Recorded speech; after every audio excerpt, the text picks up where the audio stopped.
Hey guys, tonight we are stepping into the narrow and shadowed lanes of Victorian London, where the lamps burn dim and the fog clings to every worn cobblestone. Picture yourself brushing past rows of cramped houses, the faint smell of coal smoke in the air, and behind one unmarked door, you find the hum of conversation, the swish of skirts, and the quiet dignity of women making a living against the odds. You probably wouldn't survive a week in their shoes. The hours, the scrutiny, and the endless balancing act between propriety and survival. So, before you get comfortable, take a moment to like the video and subscribe, but only if you genuinely enjoy what I do here. And if you're listening right now, I'd love for you to drop your location and local time in the comments. It's always wonderful to see where and when in the world you're tuning in from. Now, dim the lights, maybe turn on a fan for that soft background hum, and let's ease into tonight's journey together. In the great sprawl of 19th century London, a city swollen with industry and ambition, black women occupied a curious and often overlooked niche. While the official narratives of Victorian Britain tend to highlight stern men in top hats and stern-faced ladies in lace collars, there existed a quieter history of women whose names rarely appeared in the papers, yet whose work kept social spaces alive. Among them were the Salon madams, women of African and Caribbean descent who created gathering places in the cramped backstreets of the metropolis. The word salon might conjure visions of Parisian aristocrats, philosophical debates, or velvet drapes and candlelight. But in London's East End, the reality was far more modest. A salon could be nothing more than the front room of a terraced house, rearranged with care. A few borrowed chairs, perhaps a pot of strong tea, the scent of hair pomade in the air. These were not the polished beauty parlours of the later 20th century, but rather community anchors, safe spaces for conversation, hair braiding, matchmaking, music, and quiet resilience. For black women in Victorian London, the path toward becoming a salon madame was rarely straightforward. Many had arrived in Britain through the tangled webs of empire, some as daughters of sailors, some as free migrants from the Caribbean, and others as descendants of earlier generations who had lived in Britain since the 18th century. The census records of 1851, 1861, and beyond show scattered entries: a hairdresser's assistant, a laundress, a coffee housekeeper, their skin tone noted only in passing remarks by curious officials. The bureaucracy of empire rendered them invisible in one sense, yet they were palpably present in the city's rhythms. To picture their world, you must imagine the atmosphere of the backstreets. London was a place of ceaseless noise, horses clattering, hawkers crying their wares, children darting through alleyways. In poorer districts, the smell of tanneries and fishmongers mingled with smoke. For black women who sought to run small salons, location mattered. Too close to the docks and one risked roadie sailors, too far from the flow of people and business dwindled. Many ended up on lanes where working class women of every background set up shop: Irish seamstresses, Jewish tailors, and Afro-Caribbean hairdressers side by side. Hair, after all, was a form of identity. In Victorian Britain, the dominant fashions demanded smooth ringlets, elaborate buns, and hair treated with hot irons and oils. For black women, styling hair required both skill and improvisation. Braiding and oiling were traditions carried from Africa and the Caribbean, and the small backroom salons became places where these techniques were practiced, preserved, and adapted. Women who could tame both textured curls and European styles found themselves in high demand, especially among mixed-race families navigating multiple cultural expectations. But the salon was never just about appearance. It was about gathering. You might imagine a narrow parlour filled with the murmur of voices, women seated close as one braided another's hair, while news was exchanged. Gossip about employers, discussions of church events, whispers about who had been seen walking with whom. Children might play on the floor with scraps of cloth, while an older woman brewed tea strong enough to cut through the damp chill. Yet beneath the warmth of these spaces lay constant precarity. Respectability was a delicate shield in Victorian society. For a black woman running a salon, the label, Madam, could carry double meanings. To some, it meant respect and independence, to others, suspicion. Police reports of the era reveal how quickly authorities conflated women's gathering places with vice. A salon could be dismissed as a disorderly house, and a woman's livelihood could be destroyed by gossip alone. This balancing act was part of everyday survival. Many salon madames supplemented their income by laundering clothes, taking in boarders, or selling small goods like ribbons and combs. Some quietly offered matchmaking services, connecting sailors with lodging, or arranging domestic positions for younger women. These side activities blurred lines between the acceptable and the frowned upon. But without them, survival in London's grinding economy was nearly impossible. It is tempting, with modern hindsight, to view these women as merely marginal figures. Yet to their communities, they were often pillars. They offered knowledge, how to write a letter to a distant family member, how to navigate the poor law officials, how to deal with an unkind employer. Their rooms became training grounds for resilience, where one learned not only how to braid but also how to endure. Consider, for instance, the records of Mary Seacole, the famed nurse of Jamaican heritage who became a legend during the Crimean War. Before her fame, she too had run small establishments where food, conversation, and medical care intertwined. While Seacole is exceptional in her recognition, she represents a broader pattern: black women creating spaces that combine business with social care, necessity with hospitality. Many salon madams never had books written about them, yet their work echoed the same spirit. And then there was the matter of identity. To sit in a salon was to confront questions of belonging. London's newspapers of the day sometimes mocked the presence of coloured ladies in society, framing them as curiosities. But within the walls of a small salon, a woman could claim dignity. The comb, the oil, the careful plaiting of hair, it was an assertion of self, a quiet act of resistance against invisibility. Picture the scene once more: the faint glow of a single oil lamp, the sound of braids being tugged gently into place, the creak of floorboards as someone sets down a tray of teacups. Outside, a horse trots past, and the fog presses against the glass. Inside, voices rise and fall in patterns of comfort. To those who passed by on the street, it was an unremarkable door. To those within, it was a lifeline. The archives do not preserve every name, but glimpses emerge. A woman listed as Sarah, hairdresser, age 32, born in the West Indies. Another as Anne, lodging house keeper, complexion noted dark. These fragmentary records tease us with outlines of lives lived in resilience. What stories lay behind those census lines? Did Sarah's salon thrive? Did Anne's lodging house double as a space for hair braiding and song? Did they face harassment? Or did their neighbours quietly support them? In Victorian Britain, success was rarely straightforward for women, and doubly so for black women. Theirs was a struggle both economic and social. To survive required ingenuity, turning a front room into a business, a combi into a tool of connection, a borrowed chair into a throne of resilience. As the fog thickens outside in your imagination, and the faint murmur of those forgotten salons lingers, you might wonder, how did these women continue to navigate the tightrope of respectability and survival in a society that so often refused to see them? The uneasy balance of running a salon in Victorian London grew even more complicated when we turn from the private lives of these women to the larger structures pressing down upon them. London was a city obsessed with hierarchies: class, gender, race, and occupation.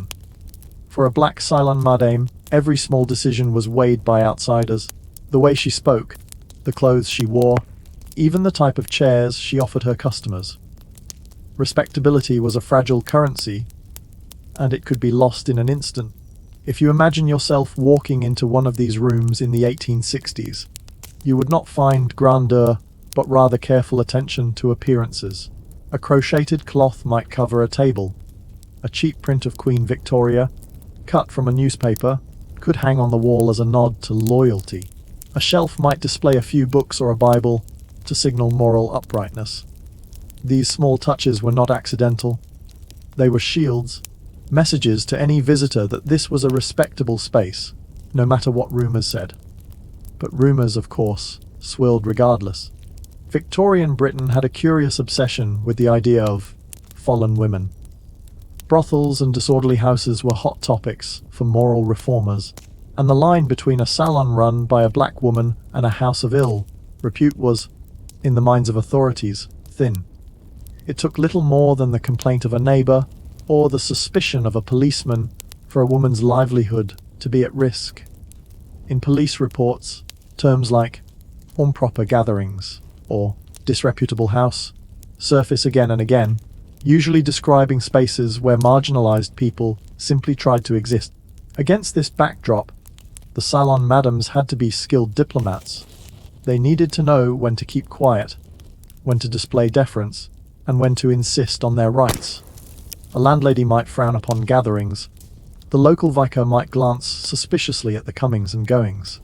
So, a salon madame might send a small donation to the parish collection, or make sure to greet the landlord respectfully each week, hoping these gestures would buy a little tolerance. Survival required not only skill with comb and braid, but also endless tact. And then there was money. The economy of these salons was delicate at best. Hairdressing itself could not always pay the rent, so the women diversified. They might sell bottles of hair oil, concocted from coconut or castor oil imported from the Caribbean. They might launder clothes, mend seams, or take in sewing. Some salons functioned as informal employment bureaus, where domestic servants gathered to share news of households, seeking maids or cooks. By facilitating these connections, the madame became indispensable, earning small fees or favors in return. But one of the most fascinating aspects of these salons is the way they blurred public and private life. The parlor was a business during the day, but at night it might host boarders, young women newly arrived from the Caribbean, sailors between voyages, or even traveling musicians. In cramped London, space was never wasted. A sofa by day became a bed by night. These arrangements fostered a sense of community, but also heightened risk. Crowded lodgings were frowned upon, and landlords often forbade subletting. Yet without these hidden networks of shelter, many would not have survived their first months in the city. Letters from the period, where they exist, paint a fuller picture. One correspondent, a young woman writing from London's East End to her family in Jamaica, described her landlady, likely a salon madam, as kindly, with hair done always neatly, and many ladies come in to her for dressing. The letter mentions the sharing of meals, the comforting smell of fried plantain, and the laughter that carried into the night. For this young migrant, the salon was more than a business, it was a surrogate home. There was, however, a darker side. The precariousness of income sometimes pushed women toward arrangements that carried social stigma. Taking in male boarders raised eyebrows. Selling strong drink without a license invited trouble. Even innocent gatherings could be recast by hostile neighbours as evidence of immorality. Victorian newspapers thrived on such stories, weaving narratives of disorder in the poorer quarters. It is striking how often these tales blurred together issues of race, class, and gender. Black women's independence was rarely viewed without suspicion. Yet, despite these risks, the salons endured. They endured because they met genuine needs. Hairdressing, companionship, and cultural familiarity were not luxuries. They were essentials for maintaining dignity in a society that often denied it. The act of having one's hair braided in a trusted space was restorative, a reminder of continuity with home, family, and heritage. For black women in particular, whose presence in Britain was often exoticized or marginalized, the salon was a space where they could simply be themselves. Imagine the conversations: a servant recounting her employer's eccentric habits, a sailor describing ports far away, an older woman recalling the sugar estates of Jamaica, or the markets of Sierra Leone. These exchanges were a kind of oral history, carried in whispers across cramped rooms. To historians today, they are mostly lost, for little was written down. Yet if you listen closely in your imagination, you can almost hear the hum of those voices, layered one over another, like the threads of a braid. Some salon madams even cultivated reputations as matchmakers. Within communities where opportunities for secure marriages were scarce, introductions mattered. A woman might quietly hint that a certain sailor had steady pay, or that a lodger kept his room tidy. These were not formal services, but subtle acts of guidance. In this way, the salons shaped not only appearances, but also futures. Religion too found its place in these spaces. Sunday gatherings often followed the rhythm of church, with women dressing carefully and children polished as best as they could be. Ministers sometimes visited, though others condemned such informal meeting places. A Bible might sit on the mantel, but alongside it could be bottles of hair pomade and tins of cocoa. The juxtaposition reflected the blending of survival and spirituality, commerce and culture. And always, behind these activities, loomed the unspoken weight of racism. Even as some black women found niches of independence, they faced barriers at every turn. Employers often preferred white servants. Landlords charged higher rents to colored tenants. Police were quicker to label gatherings as disorderly. The Salon madams learned to navigate these realities with patience and calculation. To walk through London as a black woman in the 19th century was to be visible in ways that carried both opportunity and danger. One striking detail appears in the memoirs of certain reformers who visited the East End. They noted with surprise that some of the dark-skinned women kept their rooms neater, or their dress more respectable, than their white counterparts. These comments were not free of condescension, yet they reveal how determined the Salon madames were to assert respectability. Clean linens, tidy children, polished shoes, all became small acts of defiance against stereotypes. Still, no matter how carefully they managed appearances, the salons remained precarious. Fires were a constant hazard in cramped quarters. Illness could sweep through lodging houses, wiping out savings. A single police raid could undo months of careful work. And yet, the record shows they persisted year after year, decade after decade. That persistence, in itself, is a form of quiet triumph. If you close your eyes now, picture one such night. The last customer of the day leaves, her hair neatly braided, her mood lifted. The madame tidies the room, folding away chairs, wiping the small table. She sets aside a few coins earned, counting them carefully. Outside, foghorns sound from the river. Upstairs, a lodger coughs in his sleep. Downstairs, the kettle is left ready for the morning. The room falls silent, but tomorrow it will fill again with voices. And it leaves us to wonder, how many of these women, unnamed in the grand histories, built quiet legacies through their resilience? Did their daughters inherit the trade? Did their salons plant the seeds of later black businesses in Britain? Or did they vanish unrecorded, leaving only faint traces in census lines and scattered memories? As the decades of the 19th century moved forward, the salons of black women in London underwent subtle shifts, adapting to changes in the city itself. The London of the 1880s was not the London of the 1840s. The railways had expanded, spreading populations outward. The Great Exhibition of 1851 had already reshaped Britain's self-image as a global empire, and with each new steamship that docked at the Thames, migrants arrived from the Caribbean, Africa, and beyond. Within this growing web, the salons of the hidden backstreets began to serve not just as neighborhood hubs, but as cultural bridges across time and space. If you were to step into one of these parlors during the later Victorian period, you might notice small differences from earlier decades.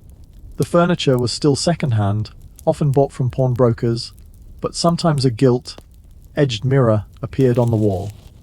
A clock ticked steadily on the mantelpiece, a prized possession that spoke of stability. More printed materials circulated, cheap novels, religious tracts, even illustrated magazines with fashion plates. Customers leaf through these pages while waiting, pointing out the gowns of the elite and imagining how to adapt those designs on modest means. The act of adapting was at the very heart of salon culture. Hairstyles could never be merely imitations of elite white fashions. They had to account for different textures and traditions. A madam skilled enough could craft styles that blended Victorian curls with Afro, Caribbean braiding, producing hybrid looks that quietly resisted conformity. These choices were not only aesthetic but symbolic. They told the world that one could belong in Britain while carrying traces of another heritage.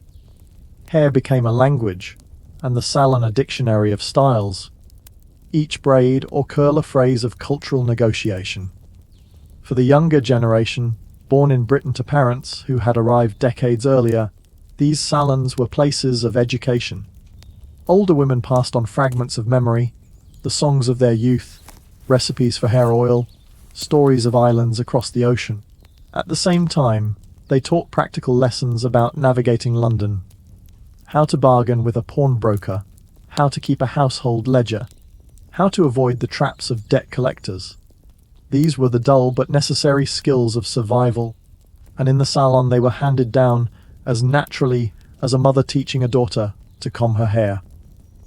The question of marriage remained a central concern. For many women, independence was hard, won but precarious. A salon could offer a modest income, but security was elusive. A marriage to a steady worker, a sailor with a regular berth, a clerk with predictable wages, could offer stability. Thus, salon madams often found themselves guiding younger women toward potential partners. Yet marriage was not always a solution. Some women found that unions across racial or class boundaries brought new tensions, subjecting them to gossip or rejection. In these cases, the salon once again became a refuge, a place where a woman could regain a sense of belonging when the outside world proved unkind. One cannot speak of Victorian salons without also addressing the role of music. While hairdressing was the central trade, evenings sometimes saw the strum of a guitar or the soft notes of a violin. Songs from the Caribbean mingled with English ballads, creating a blend that carried through open windows into the night. Neighbors might complain about the noise, but within the room, the music was a balm. It allowed those gathered to momentarily forget the grind of domestic service or dockside labor. In the faint glow of lamplight, with braids half finished and tea cooling in cups, song became a shared heartbeat. Still, challenges grew more complex as the century neared its end. The rise of the press meant more eyes were turned toward immigrant communities. Articles appeared in London papers, alternately fascinated and suspicious. One week a writer might praise the curious hairdressing skills of the dark ladies of the East End, and the next week another column might warn of dens of disorder in the very same streets. This constant scrutiny weighed heavily. To be both exoticized and marginalized meant never being fully accepted. Yet even as suspicion lingered, a few black women began to gain recognition beyond their immediate neighborhoods. Some established small businesses that catered not only to black customers, but to working-class women in general. Their ability to produce fashionable styles at lower prices drew in a mixed clientele.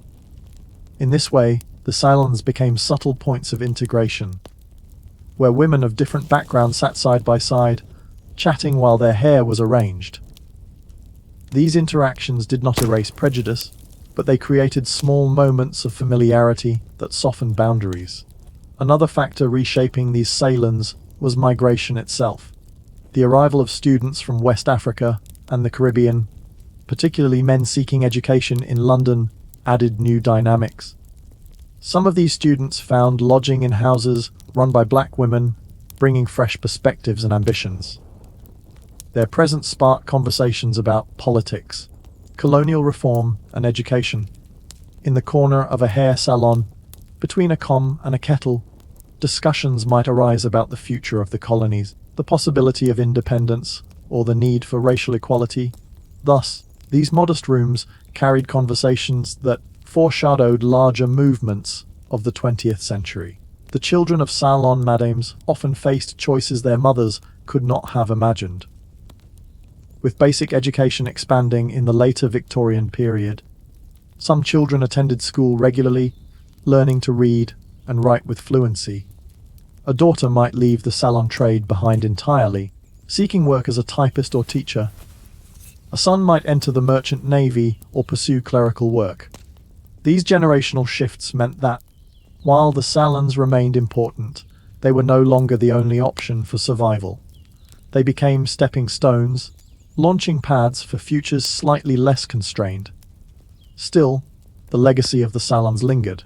Even when children moved on, the memory of those rooms, filled with the smell of hair oil and tea, remained etched in their minds. Oral histories recorded in the 20th century, rare though they are, recall mothers or grandmothers who kept such spaces. The details are ordinary: a pot of stew bubbling in the corner, a dog asleep by the fire, laughter at jokes told in half whisper. But within these ordinary moments lies extraordinary resilience. It is tempting to imagine one of these women, now older, sitting by her window in the twilight of the century. Her hair is grey, her hands perhaps stiff from years of work. She looks out at a London that has changed. Railways rumbling, electric lights flickering, fashions shifting. She remembers the women who once sat in her chair, the sailors who once lodged in her spare bed, the children who once played on her floor. Many of them have moved on, some are lost to time. Yet in her mind, the room is still full, still humming with life. And as historians, we are left to piece together fragments. A census entry here, a letter there, a stray comment in a reformer's diary. These traces, though incomplete, remind us that the story of Victorian London was never only about white middle-class households or political reform. It was also about the quiet persistence of women like these, who carved out lives in backstreets and hidden rooms, whose salons were both businesses and sanctuaries. Their significance lies not in dramatic events but in endurance. To braid hair in a cramped parlour, to brew tea for wary neighbours, to manage gossip and police suspicion. These acts were small, but together they built communities. They allowed people to survive in a city that might otherwise have swallowed them whole. And so, when we think of black history in Britain, we must not only recall the prominent figures, writers, soldiers, or nurses like Mary Seacole, but also the unnamed madams of the salons. They, too, shaped the fabric of the city, though their names were rarely recorded. Their legacy can be glimpsed in the later flourishing of black hairdressing businesses in the 20th century, in the continuation of styles passed down through generations, and in the enduring idea that even the smallest room can become a center of community and care. As you drift further into this story, perhaps half asleep now, consider the image of those backstreet salons, a single oil lamp casting a circle of light, the gentle pull of a braid, the murmur of women's voices rising and falling. Outside, the city roared and bustled, but inside, there was continuity, warmth, and resilience. The question remains, how many lives were quietly steadied by those hidden rooms, and how much history do we still overlook when we walk down those very same London streets today? Childbirth in Victorian London was rarely a quiet or private affair, behind the doors of small terraced houses or one-room lodgings. The cries of labouring women carried into the street, mingling with the clatter of wagons and the shouts of vendors. For the poor, hospitals were distant and intimidating, their wards cold, their doctors brusque. Instead, the task of bringing new life into the world fell to midwives, many of them women of colour, whose names survive only in fragments of parish records or court proceedings. These women occupied a difficult position, respected for their knowledge in moments of crisis, yet constantly scrutinized by authorities who distrusted their informal training. In the eyes of London's medical establishment, true expertise belonged to men with certificates, not to women whose skills had been passed hand to hand through generations. But for working-class families, and especially for immigrant communities, it was the midwife who mattered most. To understand their world, imagine a cramped East End room in the 1870s. The windows are rattling in their frames, the fire burns low because coal is expensive, and the mother-to-be lies sweating on a narrow bed. Around her, female relatives whisper prayers or rub her hands. Into this space steps the midwife, a woman with a small leather bag, a firm voice, and the experience of dozens, even hundreds, of births. She knows how to measure the rhythm of contractions, how to soothe with words as much as with poultices, how to call for hot water and clean rags. For many, her presence is the difference between terror and reassurance. Among these midwives were women of African and Caribbean descent who had settled in Britain through various routes: marriage to sailors, migration with families, or the long tail of empire that brought people across oceans. In census documents, their occupations are often listed simply as nurse or monthly nurse. The term monthly referred to the traditional period of confinement after childbirth, when a woman was expected to rest while the nurse tended both her and the newborn. In practice, it meant weeks of service, washing, cooking, cleaning.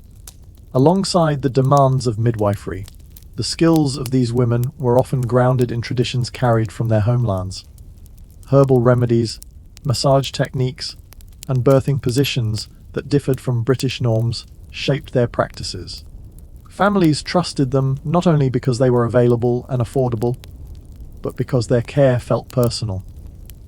They stayed after the birth, ensured the mother was fed, and sometimes even watched over other children in the household. In communities where poverty pressed hard, this kind of holistic support was invaluable, yet the very qualities that made these midwives essential also exposed them to suspicion. The professionalization of medicine in the 19th century brought new laws and regulations. Male doctors increasingly claimed authority over childbirth, arguing that women's knowledge was outdated or dangerous. The 1858 Medical Act created registers of approved practitioners, and while midwives were not entirely excluded, the emphasis on certification marginalized those without formal training. For black women, who often lacked access to official schooling, the barriers were even higher. One telling example comes from scattered court cases, where midwives were hauled before magistrates after a difficult birth ended in tragedy. In such cases, doctors testified against them, portraying them as ignorant or reckless. Newspapers seized upon the stories, framing the midwives as hazards to public health. Rarely did these accounts acknowledge the far greater number of successful deliveries carried out quietly, without incident, night after night. The economic side of this work was equally precarious. Midwives were usually paid in small sums, sometimes in installments, sometimes in kind. A basket of food, a few pieces of coal, or promises of future labor could all substitute for coins. At times, families failed to pay at all, leaving the midwife with nothing for weeks of service. This uncertainty meant that many women combined midwifery with other forms of work, laundering, sewing, or taking in lodgers. Just as with the Salon madams, survival required endless improvisation. Social respectability was another battle.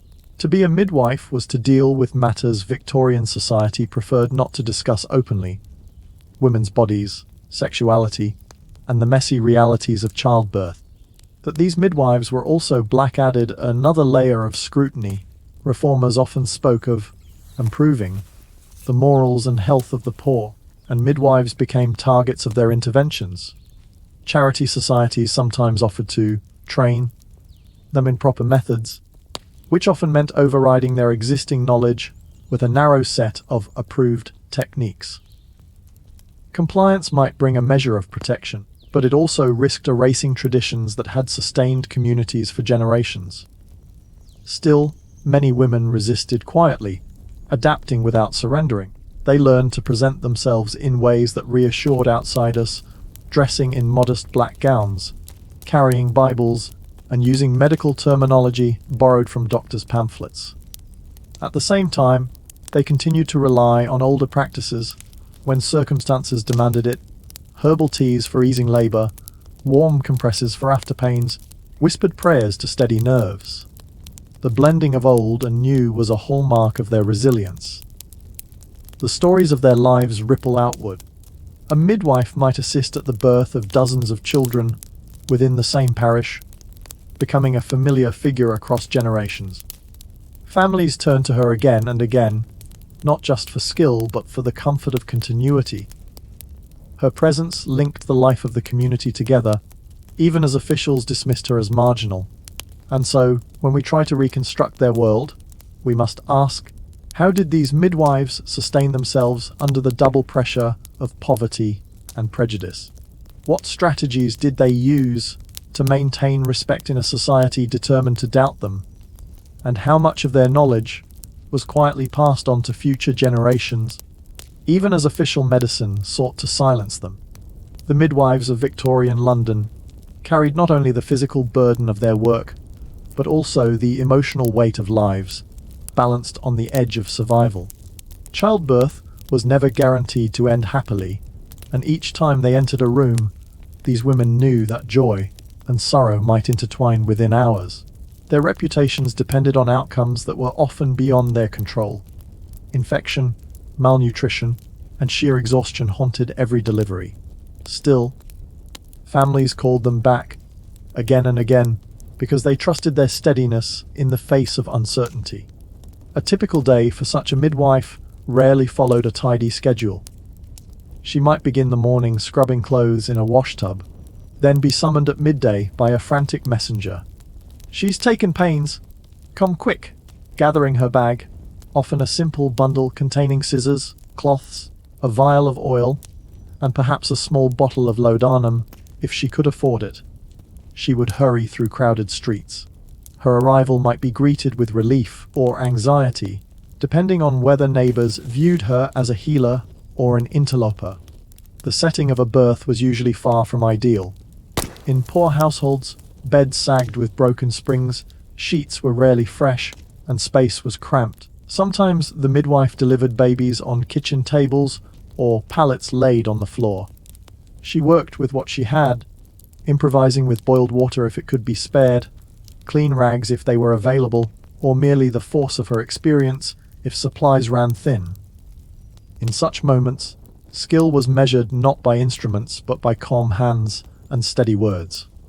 The reliance on midwives among immigrant communities, especially those of African or Caribbean heritage, was not only practical but cultural. Many traditions placed women firmly at the center of childbirth, seeing it as a collective responsibility rather than an individual ordeal. The presence of a midwife connected women in London to a broader lineage that stretched across oceans. The prayers spoken in cramped rooms echoed those whispered centuries earlier in distant homelands. This continuity provided strength, even when material conditions were bleak. Yet Victorian society's gaze could turn hostile at any moment. Doctors and reformers increasingly portrayed childbirth as a medical emergency best handled by men. Articles in medical journals described midwives, especially unlicensed ones, as dangerous relics. Some even framed them as obstacles to progress, accusing them of clinging to superstition.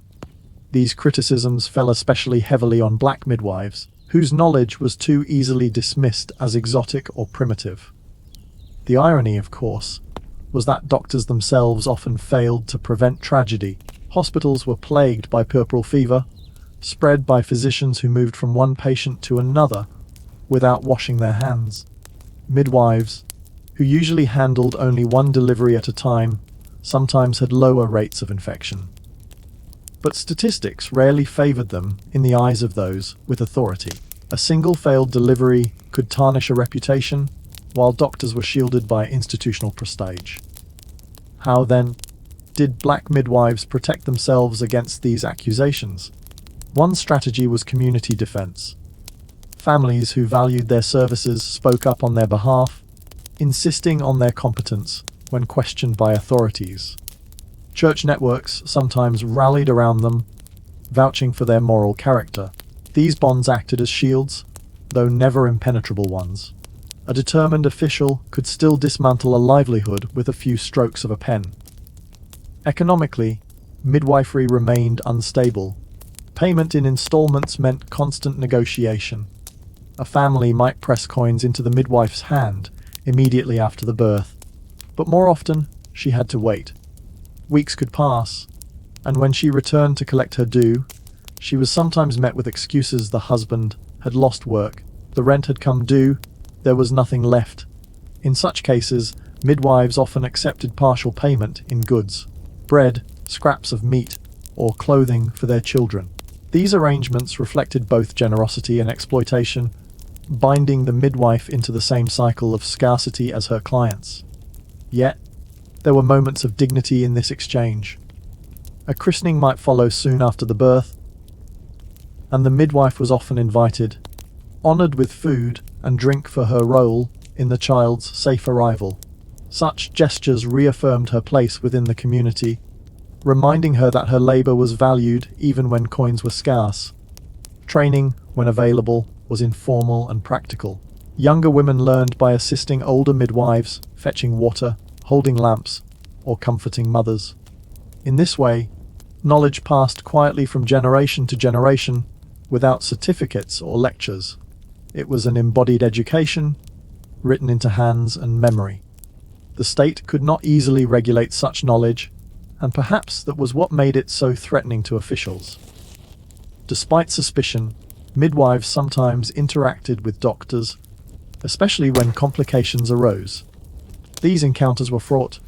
A midwife might call for medical help if labor stalled, only to be scolded for waiting too long. Doctors, arriving at cramped lodgings, often resented the presence of women they considered inferior. Yet in practice, cooperation was necessary. Babies were delivered, mothers survived, and the work went on, even if respect rarely followed. One lesser, known dimension of midwifery was its role in managing miscarriages and stillbirths. These experiences, rarely discussed in polite Victorian society, were part of the midwife's reality. She comforted grieving mothers, helped them conceal losses from employers, and sometimes navigated the delicate matter of church burials.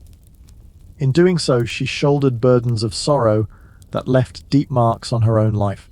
These quiet acts of compassion were seldom recorded, but formed the heart of her work. The personal toll was significant. Midwives were often on call day and night, their rest interrupted by knocks on the door at odd hours. They endured exposure to illness, exhaustion from long labors, and the emotional strain of responsibility. Unlike doctors, they had no institutions to back them, no pensions to secure their old age. When their health failed, many slipped into poverty. Some ended their lives in workhouses, their years of service forgotten. And yet, their influence endured in ways harder to measure. A child born into the world, with their assistance, might grow into adulthood, remembering the name of the woman who first cradled them. Families carried stories of how she saved mother or child, how she stayed all night by the bed, how she prayed aloud when things looked grim. These stories were threads of gratitude woven quietly into community memory. When historians piece together these lives, much remains speculative. Census records list occupations, but reveal little of daily struggles. Court documents highlight failures rather than successes, but the gaps themselves speak volumes about whose labor Victorian society chose to value. The absence of midwives' voices in the record reflects not insignificance, but invisibility, a silence imposed by structures that deemed their contributions unworthy of preservation. Even so, hints of their resilience shine through. Notices in parish records sometimes describe nurse present at the birth, naming women whose presence was trusted enough to be recorded. Reformers' grudging acknowledgements testify to their persistence. Though unlicensed, she is much in demand among her people. These fragments suggest women who refuse to be erased, carving out space for themselves in the cracks of official disapproval. If we return in imagination to one of their cramped lodgings, late at night after a successful delivery, the scene is one of quiet exhaustion. The mother sleeps at last, the baby swaddled at her side. The midwife tidies her few tools, perhaps accepts a cup of tea from a grateful father, and steps into the cool air. The city is dark, the gas lamps flicker, and the streets are slick with rain. She walks home slowly, her body wary, but her mind already alert for the next call. And we are left to wonder, what did resilience mean for these women, caught between necessity and suspicion? How did they balance tradition with the demands of a society eager to regulate them? And in what ways did their work lay foundations for the more formalized midwifery of the 20th century, even as their names faded from memory? The end of the 19th century brought subtle but steady changes to the world of childbirth in Britain. For midwives, these changes were both opportunities and threats. The push for professionalization gathered pace, and by the early 1900s, Parliament began drafting laws to regulate the practice. For some women, this meant the possibility of training, formal recognition, and greater respect. For others, it meant exclusion, as certificates, fees, and examinations were placed out of reach. The Midwives Act of 1902 marked a turning point. It required that all practicing midwives be registered with the new Central Midwives Board, and it created a licensing system that could not be easily circumvented. For black women who had long served as community midwives in London, this legislation arrived like a double-edged sword. On one hand, it offered the promise of legitimacy, perhaps a shield against the accusations that had haunted them. On the other hand, it introduced barriers, literacy requirements, examination fees, and institutional biases that often worked against women of color and working-class women alike. Some managed to make the transition. Those who had the support of church groups or philanthropic societies might find sponsors to cover their training.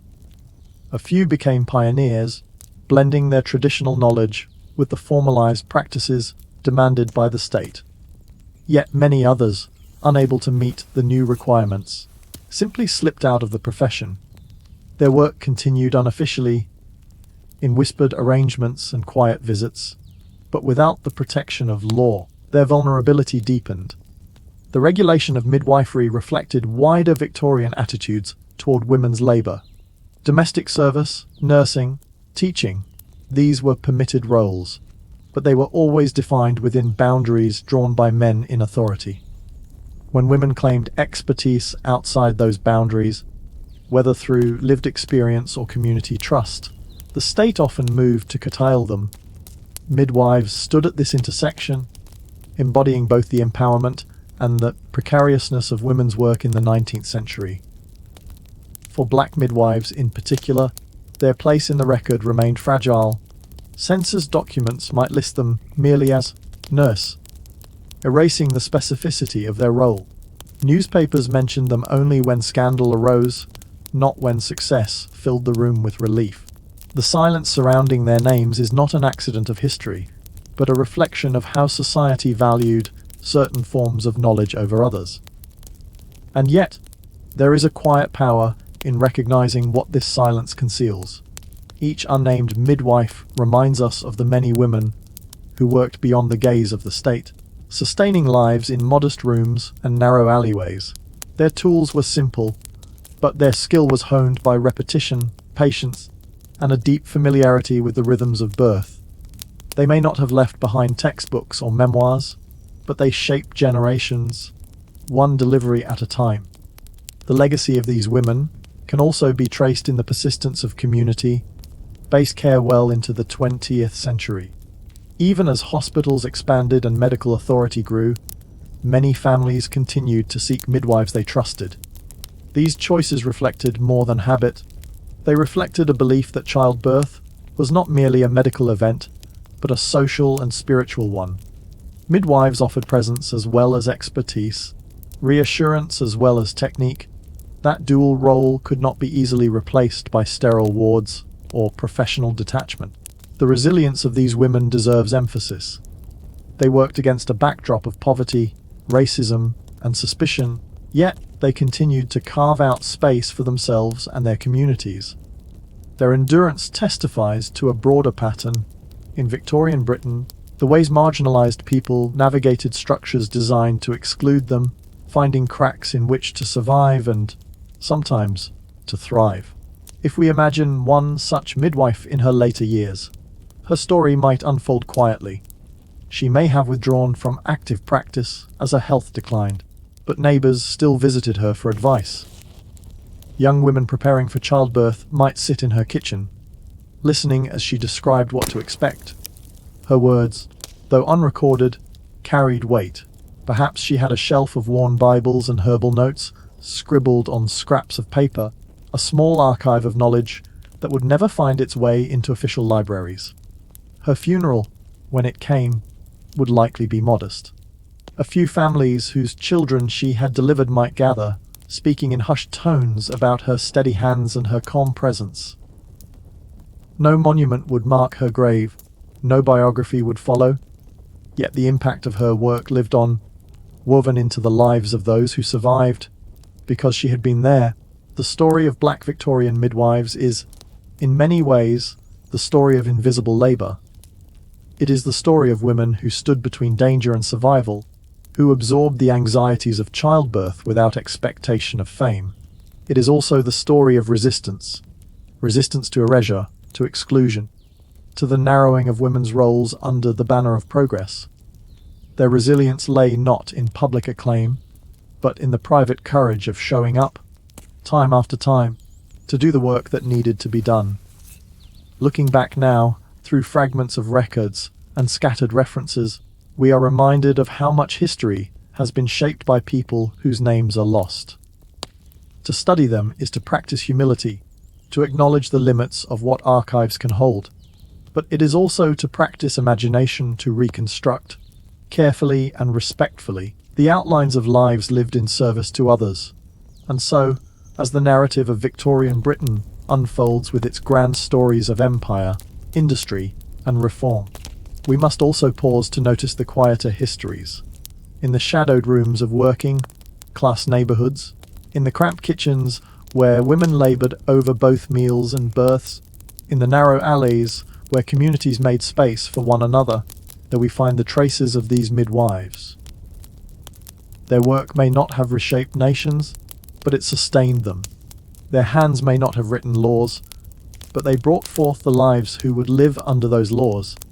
It is perhaps fitting, then, that we end not with a grand conclusion, but with an image.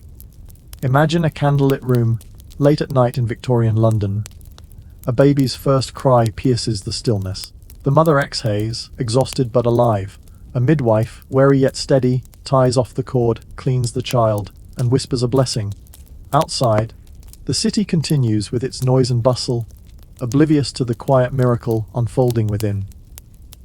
In that moment, though history does not record her name, she has shaped the future more surely than any politician or industrialist. Her story, like the stories of countless women who labored in obscurity, invites us to remember that history is not only the tale of those who ruled, but also of those who served, cared, and endured.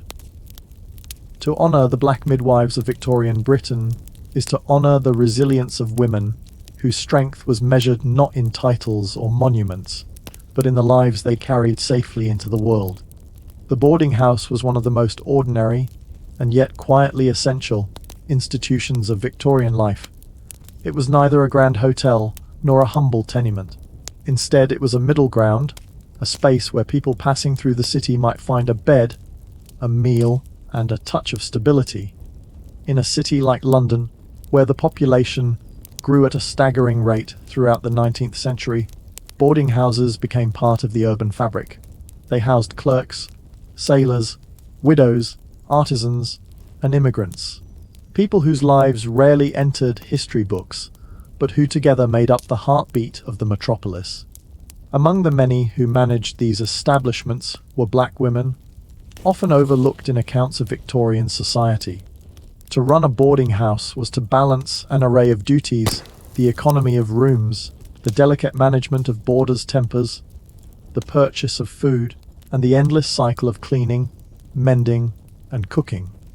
It was also, importantly, a profession where women could exercise a measure of independence.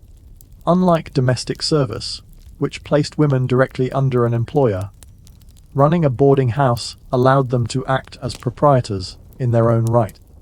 Black women arrived in Britain through many routes.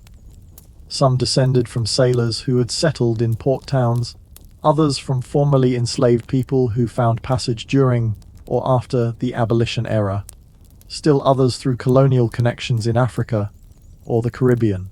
By the mid-19th century, their presence was noticeable in certain districts of London, Liverpool, Cardiff, and Bristol. In these port cities, boarding houses served not only locals but also travellers, many of them seafarers of African, Caribbean, or South Asian descent who sought lodging between voyages. To imagine such a house is to picture a modest building on a crowded street, perhaps with peeling paint on the doorframe and the faint smell of stew drifting out into the fog. Inside, the rooms might be sparsely furnished. Iron bedsteads, worn quilts, a washstand with a chipped basin. But they provided what mattered most: shelter. In an era before social housing, before reliable hotels for the working poor, boarding houses were lifelines. For a black woman to operate such a place was both opportunity and challenge. On the one hand, it was one of the few avenues where she could exercise economic control. Boarding house keepers set the rent, negotiated with butchers and bakers, and decided who was welcome under their roof. On the other hand, prejudice shadowed them constantly. Some neighbors viewed black-owned boarding houses with suspicion, associating them with crime or immorality, though often such accusations said more about racial bias than about reality. Police reports from Victorian London occasionally mentioned disorderly houses, but historians caution that these labels were often applied broadly and unfairly to establishments run by women of colour. The clientele of these boarding houses varied. Some catered to sailors, offering cheap lodgings for men who might only stay a few nights before shipping out again. Others focused on longer-term residents, widowed women seeking community, migrant workers trying to establish themselves, or students newly arrived in the city. In these spaces, the boarding house became not only a shelter but a social hub, a place where news circulated, where letters were read aloud, where meals were shared in the noisy comfort of a communal table. The role of the landlady was central. She was not simply a hostess but a mediator, a disciplinarian, and often a surrogate figure of authority. She kept peace among quarrelsome boarders, extended credit when someone was short of funds, and decided when patience had run out. For black landladies in Victorian Britain, this role carried even greater weight, for they carved out authority in a society that otherwise offered little recognition. Their reputation depended not only on cleanliness and punctual rent, but also on the delicate skill of commanding respect across lines of race and class. The financial side of running such a house was demanding. Rent had to be paid to landlords, who might raise prices unpredictably. Food needed to be bought daily, since Victorian kitchens lacked refrigeration. Coal for heating was expensive in winter, and linen wore out quickly under constant use. Profit margins were slim, but those who succeeded could achieve a modest but real independence, rare for women of the era, and rarer still for women of African or Caribbean descent. Archival fragments hint at these women's presence. In the census of 1851, for example, a woman named Elizabeth Williams appears as the keeper of a lodging house in London, listed with several lodgers of varied backgrounds. In port cities, names of African and Caribbean origin appear in boarding house records, though often inconsistently spelled by census takers.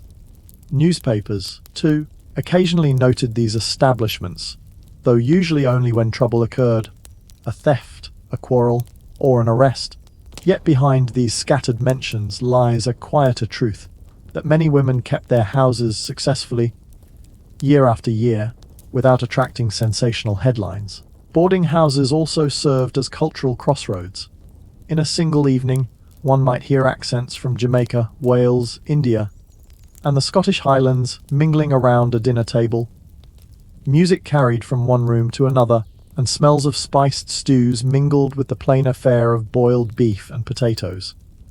In these rooms, ideas travelled as swiftly as people. For black landladies, their houses became small, but significant sites of connection, where diasporas overlapped and communities took shape. It is important to remember, too, the atmosphere of such houses.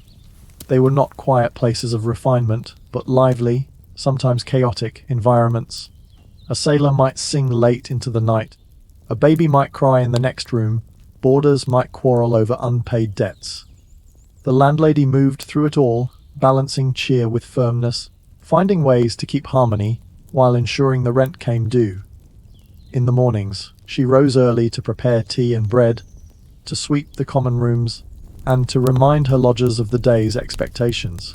And so, while Victorian novels often cast boarding houses as shabby or disreputable, in reality they were essential to the functioning of urban life. For black women who managed them, these spaces offered both livelihood and a measure of control in a world that denied them many other opportunities.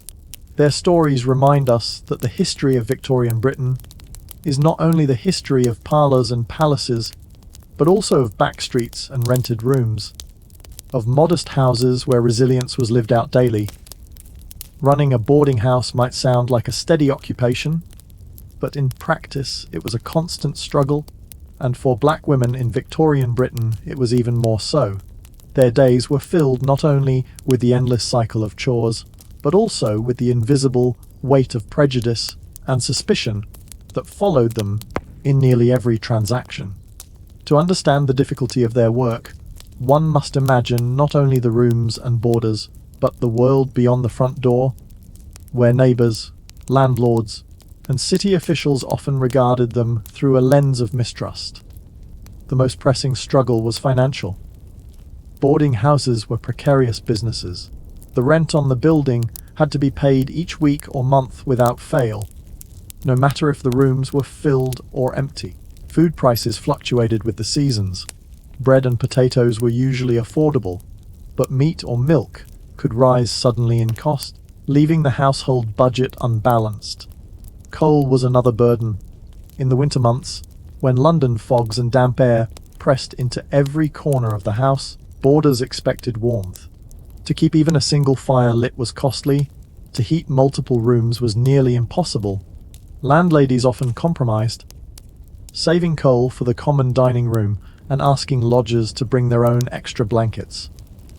Furniture and linens wore out quickly under constant use. Bedsteads creaked, mattresses sagged, sheets grew thin from repeated washing. Many women mended and patched until fabric could be patched no more. A single theft or breakage could undo weeks of careful budgeting. Boarding houses were rarely profitable in the sense of wealth. They were businesses of survival, where the goal was to keep ahead of debt, not to amass savings. Yet money troubles were only part of the difficulty. Racial prejudice hung over every transaction. A black woman negotiating with a coal dealer might be charged more than a white counterpart or given poorer quality goods. Some shopkeepers refused to extend credit, fearing she could not be trusted to pay. Tenants, too, sometimes assumed that a black landlady's house was less respectable than others, leading to rumors or unfounded complaints. Respectability mattered deeply in Victorian society. A boarding house could be branded disorderly on the flimsiest of grounds. A single noisy quarrel among lodgers might bring police to the door, and once a house was marked in this way, neighbours often treated it with suspicion. For black landladies, the danger of such labels was greater still. Prejudice meant that authorities were quicker to assume impropriety, and gossip travelled fast. To guard against this, many women enforced strict rules: quiet hours, no excessive drinking, no guests after a certain time. They knew that their livelihood depended on keeping up an appearance of order and morality, even more so than their white counterparts. Daily life inside the house could be unpredictable. Boarders arrived with their own troubles, sailors who had spent their wages too quickly, migrants struggling to find steady work, widows unable to pay on time. Some carried illnesses, bringing coughs and fevers into crowded rooms. Epidemics like cholera and influenza struck boarding houses hard, where cramped conditions made contagion swift. A landlady might find herself caring for sick lodgers without pay, torn between compassion and the financial risk of keeping an ill boarder in the house. Women also bore the burden of constant labor. From dawn until well past nightfall, there was work to be done. Rising early, they prepared breakfast, usually tea, bread, and perhaps porridge, before sweeping the halls and laying fires. Midday brought errands to the market for fresh produce or cheap cuts of meat. Afternoon hours were spent laundering, mending, and cooking the evening meal. And still the evenings were not restful, for boarders often stayed awake long into the night talking, singing, or arguing. The landlady moved among them, keeping order, collecting payments, and listening to grievances. Sleep was a luxury, snatched only after all was quiet. The emotional toll of the work was considerable. A boarding house required constant negotiation between leniency and firmness. When a lodger could not pay, should he be turned out at once, or given another week to find the money? Compassion could lead to kindness, but too much leniency risked financial ruin. Some women extended credit again and again, only to be disappointed. Others hardened themselves, demanding payment strictly on time. Either way, the burden of choice weighed heavily. For black women, these struggles were compounded by isolation. Victorian society rarely recognized them as part of its respectable fabric. Newspapers and novels of the time rarely acknowledged their existence, and when they did, it was often in caricature or stereotype. Even charitable organizations, which sometimes offered aid to struggling women, tended to focus on white recipients, overlooking or ignoring women of color. This left black boarding house keepers largely on their own, reliant on their own networks of friends, relatives, and lodgers. Yet, despite all of these challenges, many persisted. Some turned their houses into havens for communities otherwise excluded from mainstream lodgings. Sailors of African or Caribbean descent often found themselves unwelcome in white-owned boarding houses, but in the homes of black landladies, they could rest without fear of being turned away. Migrants newly arrived from the colonies found their first foothold in these spaces. In this way, the very prejudice that pressed against these women also created a role for them. They became crucial links in the networks of survival for marginalized people in Victorian Britain. Still, the pressure of reputation remained constant. A landlady who lost her good standing might see her business collapse overnight. Landlords sometimes refused to renew leases, pushing black women out of neighborhoods where their presence was deemed undesirable. Police raids, sometimes carried out on flimsy evidence, could ruin a woman's name even if no charges were brought. And in court records, one occasionally finds cases where boarding house keepers were accused of disorder, though historians today recognize that such accusations often reflected bias rather than fact. Amidst these hardships, it is important to notice the resilience required simply to continue. To keep a boarding house open, month after month, year after year, was itself an achievement. It demanded not only energy and determination, but also an unyielding will to navigate a society stacked against them.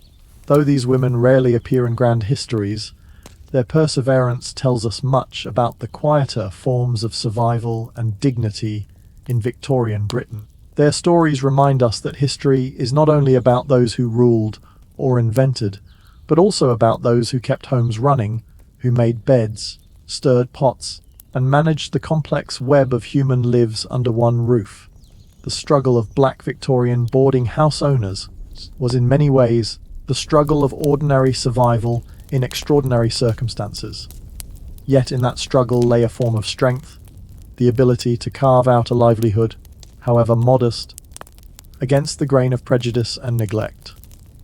If one lingers long enough in the story of Victorian boarding houses, particularly those run by black women, a surprising theme emerges. They were not simply businesses, nor merely shelters for weary tenants. They became, in many cases, small centers of community, places where ties were formed, news was exchanged, and a sense of belonging quietly grew in the heart of a society that too often denied it. To step into such a house was to enter a world of intersecting lives. In one room, a sailor just returned from the West Indies might be recounting his voyage across the Atlantic, the creak of masts and the slap of waves still vivid in his mind. In another, a young seamstress bent over her work, stitching late into the night to finish a commission for a dressmaker's shop. The kitchen echoed with the sounds of chopping, simmering, and sometimes laughter. Evenings could be filled with the smell of stews or fried fish, with tea brewed strong and poured into mismatched cups. It was not unusual for these houses to contain more than lodgers. They contained friendships. A woman who arrived destitute might find an ally in another boarder willing to share meals. Men far from home often found comfort in familiar accents, in conversations about islands or ports left behind. The landlady herself, though she carried the weight of responsibility, was often part of these circles, listening, advising, even quietly mediating quarrels. Some houses took on a reputation for music, with lodgers hailing from seafaring or theatrical backgrounds. Songs often drifted from the common rooms. A fiddler might take up his bow, or someone might hum a hymn, turning a dark winter evening into something gentler. Others were known for their food, where the flavors of Caribbean cooking mingled with the staples of London markets. A pot of rice and peas, simmered alongside British potatoes, spoke quietly of adaptation and continuity. These moments were small, but they mattered. They allowed people to feel, if only briefly, at home. The very act of running such a space created a form of leadership. The landlady, often overlooked by the wider society, became a figure of importance within her own walls. She was the one who set rules, ensured order, and offered guidance. When disputes arose between boarders, it was she who listened and resolved them. When illness struck, she might nurse the sick, fetching medicine or calling a doctor if funds allowed. In many ways, she acted as both matriarch and manager, her influence shaping the little community that lived under her roof. This quiet authority was not always recognized in official records, but it lived in memory. Boarders remembered the kindness of a woman who gave them credit for meals when they were broke, or who let them stay one more night when wages were delayed. Others remembered the sternness with which rules were enforced, a firmness that, though resented in the moment, prevented the house from descending into chaos. These memories, carried by countless individuals, became part of the invisible legacy of black women in Victorian Britain. It is also worth noting that such houses could serve as stepping stones. A new arrival in London, perhaps from Sierra Leone, Jamaica, or the Gold Coast, might begin their time in Britain under the roof of one such landlady. From there, they could search for work, make contacts, or simply gain confidence in the unfamiliar city. The boarding house, though modest, became a gateway. Without it, many might have found themselves adrift, unwelcome in other lodgings. In this way, the women who managed them quietly shaped the migration patterns and opportunities of black communities in Britain. The wider society rarely celebrated these contributions. Newspapers were far more likely to print scandals than to recognize the stability created by such homes. Yet, looking back, historians have begun to see the importance of these spaces. They were not grand institutions, but they were lifelines. They remind us that history is often built on small, steady efforts rather than dramatic events. Legacy also lived in the children who grew up in or around these houses. Some landladies raised their own families while running the business, and their sons and daughters carried forward the resilience they had witnessed. Imagine a child helping his mother sweep the hallway, or a daughter fetching coal for the fire. These small tasks taught discipline, endurance, and awareness of how hard survival could be. Later, some of these children entered trades, professions, or even emigrated again, carrying the memory of their mother's determination with them. There were also less tangible legacies: the preservation of dignity in the face of prejudice, to run a respectable house, to enforce order, to maintain cleanliness and propriety despite rumors and suspicion. These were acts of quiet defiance against a society that doubted their capacity. Each successful week of rent collected, each meal served, Each room kept orderly was a small victory. In repetition, these victories accumulated into something enduring. In reflecting on their lives, one sees how the boarding house became more than a shelter. It became a stage where resilience was enacted daily, where care and control were woven together. It was a space that, however modest, testified to the agency of black women in a time when their choices were constrained.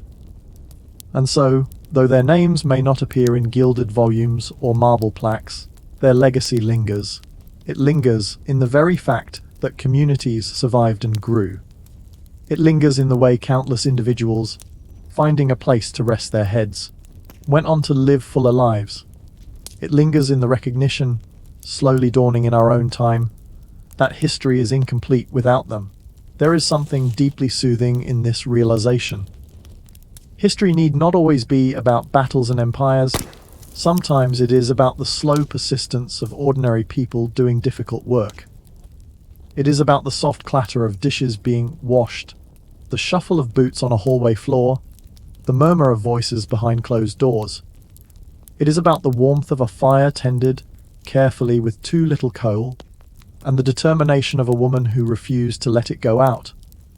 As you imagine such a house, with its worn staircases and its mismatched furniture, perhaps you can hear the faint strains of music from a boarder's fiddle, or the smell of supper drifting from the kitchen. You might picture the landlady herself, wary yet steadfast, moving through her rooms with an eye for detail and an ear for every sound. She does not know that future generations will wonder about her. She is too busy tending to today. Yet by tending to today, she leaves us tomorrow a story worth remembering. And so the legacy of Black Victorian boarding house owners is not a monument carved in stone, but something quieter, a reminder of the strength found in persistence, of the communities formed in overlooked corners, and of the dignity carried by those who endured, day by day, with resilience and grace. Among the many trades and occupations of the Victorian age, few were as invisible, and yet as essential as those carried out by seamstresses and governesses. Their work stitched together the fabric of households, both literally and figuratively, though their names rarely appeared in records or memoirs. For black women in Victorian Britain, the challenges of these occupations were sharpened by the prejudices of the day. Yet they also offered rare openings into the respectable world of employment. To linger on their stories is to discover both hardship and quiet resilience. The seamstress's life, in particular, was defined by endless patience. Picture a small room lit by a single oil lamp, the glow falling unevenly across scraps of cloth, thread spools, and an iron stove that hissed faintly. A woman bent over her work, eyes straining in the dimness, hands moving with steady precision. Each stitch had to be neat, for the garment might one day grace the shoulders of a lady promenading in Hyde Park, or attending an evening soiree. Yet the seamstress herself, who poured hours into the creation, would never wear such finery. For black seamstresses, the work was not only about skill, but about survival in an economy that offered them few options. Dressmaking was one of the few occupations deemed respectable for women, a fact that drew thousands into the trade. It was poorly paid, the hours were long, and competition was fierce, but it allowed for independence of a kind. For a woman who might otherwise be relegated to domestic service, sewing offered a chance, slim though it was, to control her own earnings. Some worked alone, taking commissions from neighbours or small shops. Others joined the ranks of larger workshops, where dozens of women sat side by side at their tables, the sound of needles piercing fabric like a faint, relentless ticking. The rooms could be stifling in summer, frigid in winter, yet the work went on. Deadlines for gowns, uniforms, and costumes loomed constantly. Stories circulated of women fainting from exhaustion or stitching until dawn to finish an order. Still, the garments reached their destinations, admired for their beauty, their origins forgotten. For a black seamstress, the challenge was doubled. Customers might question her respectability, or shops might hesitate to hire her. Yet skill often spoke louder than prejudice. A seamstress who could cut a bodice neatly or hem a skirt invisibly was valuable, and word spread quietly through communities. Some women built reputations strong enough to keep them employed for years. Their work passed from hand to hand. They stitched not only fabric, but a place for themselves in the fabric of Victorian society. The life of a governess, though outwardly more genteel, was no less demanding. A governess occupied a strange and often lonely position in Victorian households. She was neither servant nor true member of the family, but something in between, close enough to influence the children, distant enough to remain an outsider. Imagine a young black woman, educated perhaps in a missionary school, or taught languages through the networks of empire, stepping into a drawing room to interview for such a post. She might present references, demonstrate her command of French, or her ability to instruct in arithmetic. If hired, she entered a household where her days were filled with lessons. Grammar in the morning, needlework in the afternoon, geography after tea. The children, often curious and affectionate, became her companions, but the adults might treat her with cool reserve. At the dining table she might not be invited. In the evening she might retreat to her own small room. The governess lived in the shadow of respectability, close enough to glimpse it yet rarely allowed to partake. For black governesses, the position carried both promise and peril. On the one hand, education was a rare commodity, and to possess it meant a measure of mobility. On the other, racial prejudice could make acceptance fragile. Some families may have prided themselves on their cosmopolitanism, boasting of a governess from abroad, while others employed her quietly and kept her at arm's length. Either way, she bore the responsibility of shaping young minds, instilling not only knowledge but manners. An irony, perhaps, given that her own position in society was considered marginal. And yet, these roles, however modest, mattered deeply. A seamstress created garments that clothed the city. A governess shaped the speech and behavior of the next generation. Through stitches and syllables, through chalk and thread, black women contributed to the texture of Victorian life in ways too often overlooked. To reflect on their struggles is to imagine the rhythm of their days. The seamstress bent over her work from dawn until the lamps were lit. Her fingers sore, her earnings meagre. The governess began her day with the ring of a schoolroom bell, her pupils' recitations filling the hours. Her evenings spent alone with her books. Both lived within limits, yet within those limits they carved out lives of persistence. Their stories remind us that history is not only about those who built railways or commanded armies, but also about those who sewed seams until their eyes blurred, or who taught children to read while standing quietly apart from the family table. And in the case of black Victorian seamstresses and governesses, their very presence was an act of resilience against a society that questioned their place. The seamstress's day stretched endlessly, a sequence of hours punctuated by the hum of needle through fabric. She might begin before breakfast, her fingers already sore from the day before. The wages were so slight that missing a few hours of work meant going hungry.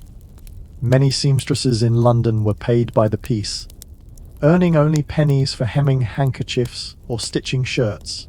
To complete enough garments to make even a modest living required near constant labor. For black women in the trade, the demands were the same, but the obstacles higher. Securing contracts meant convincing shopkeepers or clients that their work was as worthy as that of their white counterparts, a task complicated by the biases of the age. Records from social reformers of the time speak often of the needlewoman's plight. It was not unusual for seamstresses to work 14, 16, even 18 hours in a single day, their backs bent, their sight straining. Some slept on benches beside their work, too weary to return home. Reformers described young women collapsing from exhaustion, their health ruined by years of immobility and poor diet. Tuberculosis, known then as consumption, claimed many. For black seamstresses, whose employment was less secure, the risk was compounded by the constant fear of dismissal. And yet there was pride in the craft. A well-made garment was both art and livelihood. To shape a bodice so that it fits smoothly, to attach lace without visible stitches, to press pleats that fell in perfect order. These skills were admired, even if not publicly acknowledged. Some seamstresses became sought after in their communities, the women others turned to when a wedding gown was needed or when a lady wished to refresh her wardrobe, without the expense of a fashionable West End shop. At the same time, the very fashion they laboured to produce could feel absurd. Consider the crinolines of the 1850s, wide hoop skirts that required yards upon yards of fabric. For the seamstress, each skirt meant not only endless seams, but physical strain, handling heavy bundles of cloth in cramped workrooms. Later, the bustle replaced the crinoline, demanding yet another adjustment in technique. Fashion shifted constantly, each trend bringing with it a new burden of labour. For women whose pay scarcely increased, the whims of fashion were more exhausting than exciting. If the seamstress's life was defined by toil, the governess's was defined by isolation. In theory, she occupied a position of respect. She was educated, entrusted with the moral and intellectual growth of children, yet in practice, she was often treated as neither equal nor servant. Too genteel to dine in the kitchen, she was too humble to sit at the family's main table. Meals might be taken alone, the sound of laughter from the drawing room drifting faintly through the door. The governess was always observed, her behaviour judged by both her employers and her pupils. A black governess, no matter her skill, carried an additional weight: the curiosity of children, the suspicion of parents, the gossip of visitors. Some families may have engaged her in the name of progress, pointing with pride to their worldly choice. Others may have hired quietly, keeping her presence discreet. In either case, her role demanded composure at all times. A sharp word might be reported by a child, a misstep in etiquette could jeopardize her position. The daily lessons were structured but repetitive. Grammar drills, arithmetic exercises, moral tales read aloud from well-thumbed books. A governess had to maintain patience, correcting the same mistakes day after day. Geography lessons required maps that showed the wide reach of Britain's empire, from India to the West Indies, places that might hold personal significance for her, but were taught only as coloured patches on a globe. Sometimes she might reflect, silently, on the irony of teaching imperial geography, while herself bearing the legacy of that empire. Both seamstresses and governesses lived under the shadow of respectability, a concept so central to Victorian society that it governed nearly every interaction. To be respectable was to be considered moral, industrious, and worthy of inclusion, at least in a limited sense, in the social order. For black women, respectability could be both shield and burden. By maintaining impeccable manners, by dressing modestly, by excelling in their work, they demonstrated their place. Yet any misstep risked confirming the prejudices of those around them. It is tempting to imagine that such struggles were hidden, unnoticed by the society around them. In fact, reformers and novelists often commented on seamstresses, presenting them as figures of pity or cautionary tales. The governess, too, became a familiar character in Victorian fiction, portrayed as lonely, striving, and vulnerable. But the specific lives of black women in these roles were largely absent from print, their stories left to the margins. Only fragments remain: advertisements for sewing services, census records, listing occupations, fleeting mentions in newspapers. From these scraps, we can reconstruct their existence, though the fullness of their voices is lost. Still, even in fragments, a picture emerges. Black seamstresses and governesses carried on with determination, participating in the everyday rhythms of Victorian life. They stitched uniforms for schools, gowns for middle-class households, and coats for gentlemen. They taught children to read, to sew, to recite verses. Their labour, though often invisible, sustained the city. Theirs was not a story of triumph in the grand sense. There were no riches gained, no monuments erected in their honour. Instead, their triumph lay in endurance, in continuing to stitch when fingers ached, in continuing to teach when eyes turned suspicious. They built lives in a society that often doubted their right to exist within its borders. When we think of the Victorian age, we often recall steam engines, grand exhibitions, and the confident expansion of empire. Yet the age was also built upon countless hours of hidden labor.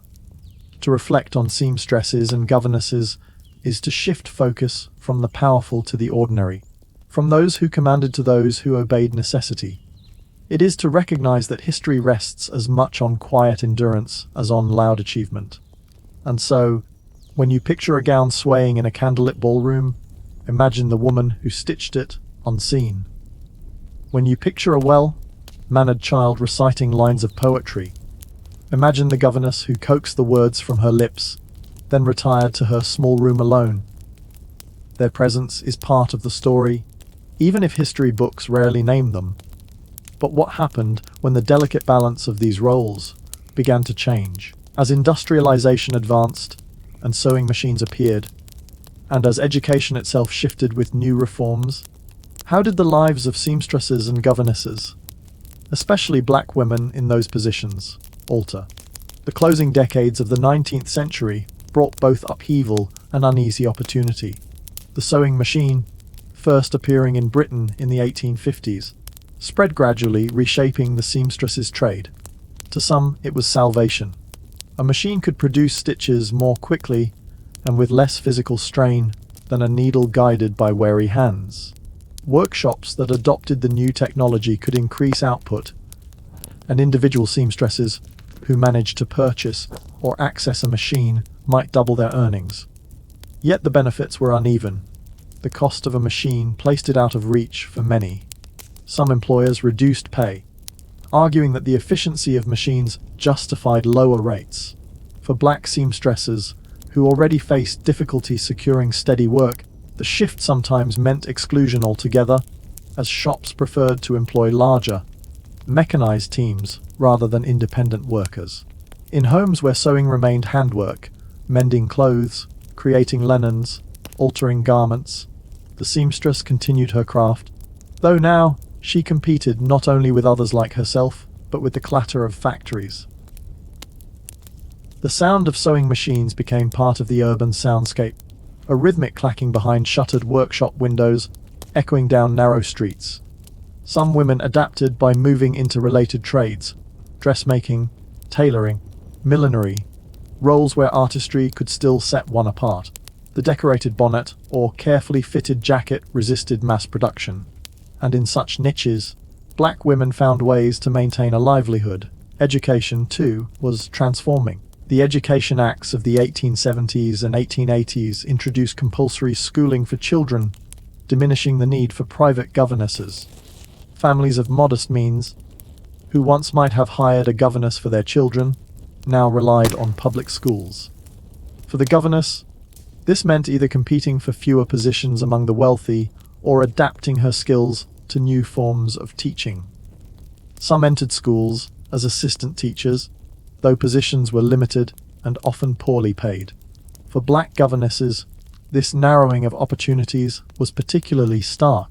A position once framed as a mark of refinement and independence now dwindled, leaving women to reorient their paths. Some may have turned to tutoring within communities, teaching reading and arithmetic in church halls or informal settings. Others shifted to sewing or domestic work, drawing on whatever skills could provide stability. Their lives illustrate the precariousness of roles bound so tightly to shifting social structures. Respectability remained a guiding principle, even as circumstances changed. For seamstresses, the sewing machine brought the possibility of greater earnings, but also the risk of losing independence to factory systems. For governesses, the rise of public education diminished their standing but reinforced the value of teaching, a role still seen as morally upright. Both groups continued to navigate the intersection of labor, gender, and race within Victorian society. And yet, beneath the surface of individual struggle, something larger was happening.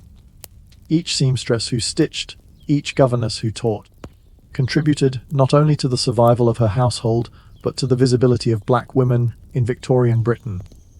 Their very presence, day after day, undermined the notion that such lives were impossible or unthinkable. In census records, their names appeared beside occupations once presumed to belong only to white women.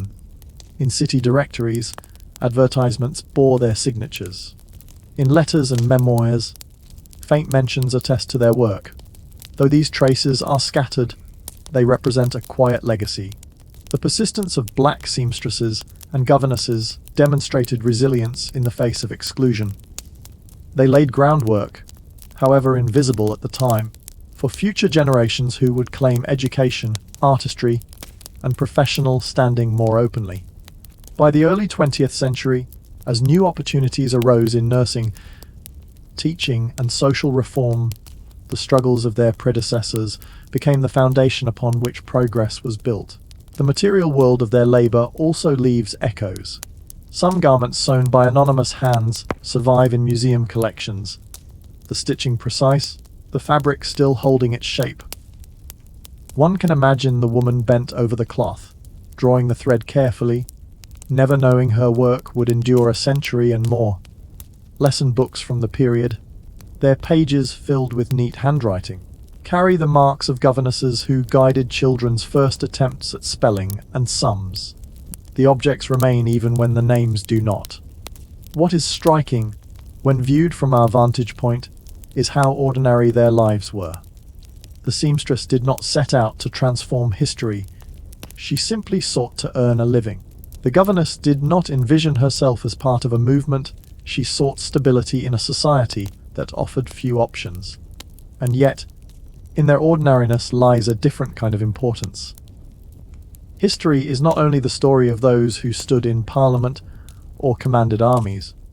It is also the story of those who threaded needles and corrected spelling mistakes, who endured long hours and narrow rooms.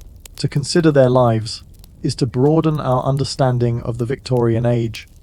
It is to see not only the grandeur of exhibitions and the speeches of reformers, but the quiet persistence of women whose contributions have too often been overlooked.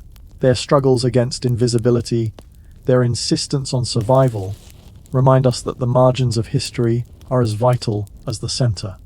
When evening fell in Victorian London, the seamstress might fold her fabric and blow out her lamp, hands aching yet mind restless with worry over the next day's work. The governess might retire to a small room, the voices of her charges still ringing faintly in her ears, her solitude heavy. They could not know that their lives, uncelebrated in their time, would one day be revisited as part of a broader story, the history of black women in Britain, written not in monuments but in stitches and lessons, in resilience and patience. As the 19th century gave way to the 20th, the world they inhabited shifted yet again. Machines hummed louder, schools multiplied, new professions emerged. The seamstress and the governess faded into the background of modernity, their roles altered, diminished, or transformed. But their memory lingers, not in the sense of individual fame, but in the quiet recognition that they were there, that they endured, worked, and lived through an age that often denied their existence. And so, when we close the chapter on Victorian Britain, let us do so with an awareness that its fabric was not woven solely by the powerful. It was stitched together, quite literally, by the hands of women in dim workrooms. It was shaped by the words of women who taught children in quiet corners. And among them were black women, whose struggles remind us that even in the most restrictive societies, life pressed forward with resilience. Their legacy, though subtle, remains part of the broader pattern of history, a thread that, once noticed, can never again be unseen. On a damp morning in Victorian London, long before shop shutters creaked open, the streets were already alive with the calls of vendors. Their voices rang out above the rattle of carts and the shuffle of hurried footsteps, cries announcing hot pies, fresh apples, ribbons, or fish just pulled from the river. Among this chorus were women whose presence was often overlooked in official records. Black street vendors and market sellers, working at the edges of the city's economy, carving out a precarious space in a society that rarely acknowledged them. Street vending was one of the few trades accessible to those excluded from formal employment. It required no apprenticeship, no reference letter, no established workshop. What it demanded instead was resilience, a willingness to endure weather, and the ability to charm or persuade passing customers. For black women in Victorian Britain, it offered both survival and a modest independence at a time when other occupations were closed to them. The East End, with its crowded alleys and docks, was particularly alive with such activity. Ships from the Caribbean, West Africa, and the Americas brought goods, sailors, and sometimes families who settled near the ports. Within this setting, a woman might set up a small stall or simply balance a tray of goods atop her head. Oranges, imported from warmer climates, were sold one by one to schoolchildren or labourers. Shellfish, gathered along the Thames estuary, were hawked in paper twists. On chilly evenings, roasted chestnuts sent their comforting aroma into the night air, drawing customers toward the glowing braziers. Yet the life of a vendor was far from easy. The city authorities regulated street selling with licenses, fines, and occasional crackdowns, often targeting the poorest. A woman without proper papers could see her goods confiscated in an instant. For those who had scraped together the cost of a basket of apples or a pile of second-hand clothes, such losses could mean hunger by nightfall. Black vendors, doubly visible due to their race, were especially vulnerable to harassment, both official and unofficial. A constable might turn a blind eye to one seller while demanding papers from another. Insults from passers-by were a regular hazard. Still, the women returned each morning, baskets refilled, determined to endure. Their trade was not only economic but social. The cry of a familiar vendor could become part of a neighborhood's daily rhythm. Customers recognized particular faces, exchanged brief words, and sometimes even extended trust, buying on credit until payday. For black women in these roles, the marketplace could offer a fragile sense of belonging. Their visibility, though sometimes dangerous, was also a form of connection, a claim to public space that many narratives of the Victorian era overlook. The goods themselves told stories of empire. Oranges from the Caribbean, spices from India, fabrics dyed with indigo, all passed through London's docks, eventually trickling into the hands of vendors who sold them to everyday people. A black woman selling such wares stood as both participant in and witness to the vast web of imperial trade. She was part of the mechanism that carried global goods into local households, her labor bridging continents even as her own presence was often marginalized. Clothing markets were another common space of survival. Petticoats, ribbons, and cast-off coats changed hands in sprawling open-air exchanges. Here, bargaining was fierce, and a quick tongue could mean the difference between profit and loss. A skilled vendor knew how to flatter a potential buyer, to emphasize the durability of a worn garment, or to create urgency with the suggestion that someone else was eyeing the same item. In these moments, the vendor was not merely selling goods but performing, drawing on humor, sharp wit, and storytelling. Children, too, often assisted in the trade. A daughter might carry a smaller basket, learning the cries of the market from her mother. A son might keep watch for constables or help with heavy loads. These family economies were fragile but resilient, passing skills and survival strategies across generations. For black families in Victorian Britain, this labour was part of a larger struggle to create stability in the face of exclusion from guilds, workshops, and higher professions. Still, the margins were perilous. Weather was a constant adversary. Rain could ruin fruit before it was sold. Cold winds could keep customers indoors. The smell of soot and coal dust clung to everything, making it harder to keep wares fresh or appealing. A day's profit might amount to only a few pennies, just enough to buy bread and lodging for the night. Yet even in such hardship, vendors carved out small moments of joy. Shared jokes among sellers, songs sung to attract customers, or the warmth of a brazier on a cold corner, all lent rhythm and humanity to lives that could otherwise feel harsh. Literature and journalism of the period occasionally noted the presence of black street vendors, though often with exoticizing or dismissive tones. A passing description in a newspaper might comment on the dusky seller of fruit, without offering her name.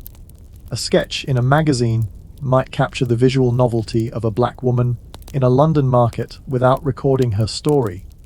These glimpses remind us how easily their lives slipped beneath the surface of recorded history. Yet the fragments that remain hint at a broader, unacknowledged presence. Women who, though unnamed, helped feed and clothe a city.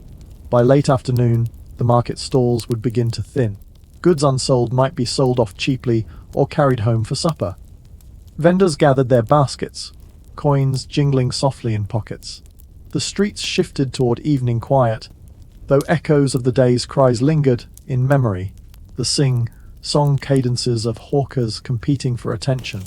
The clipped negotiations between seller and buyer.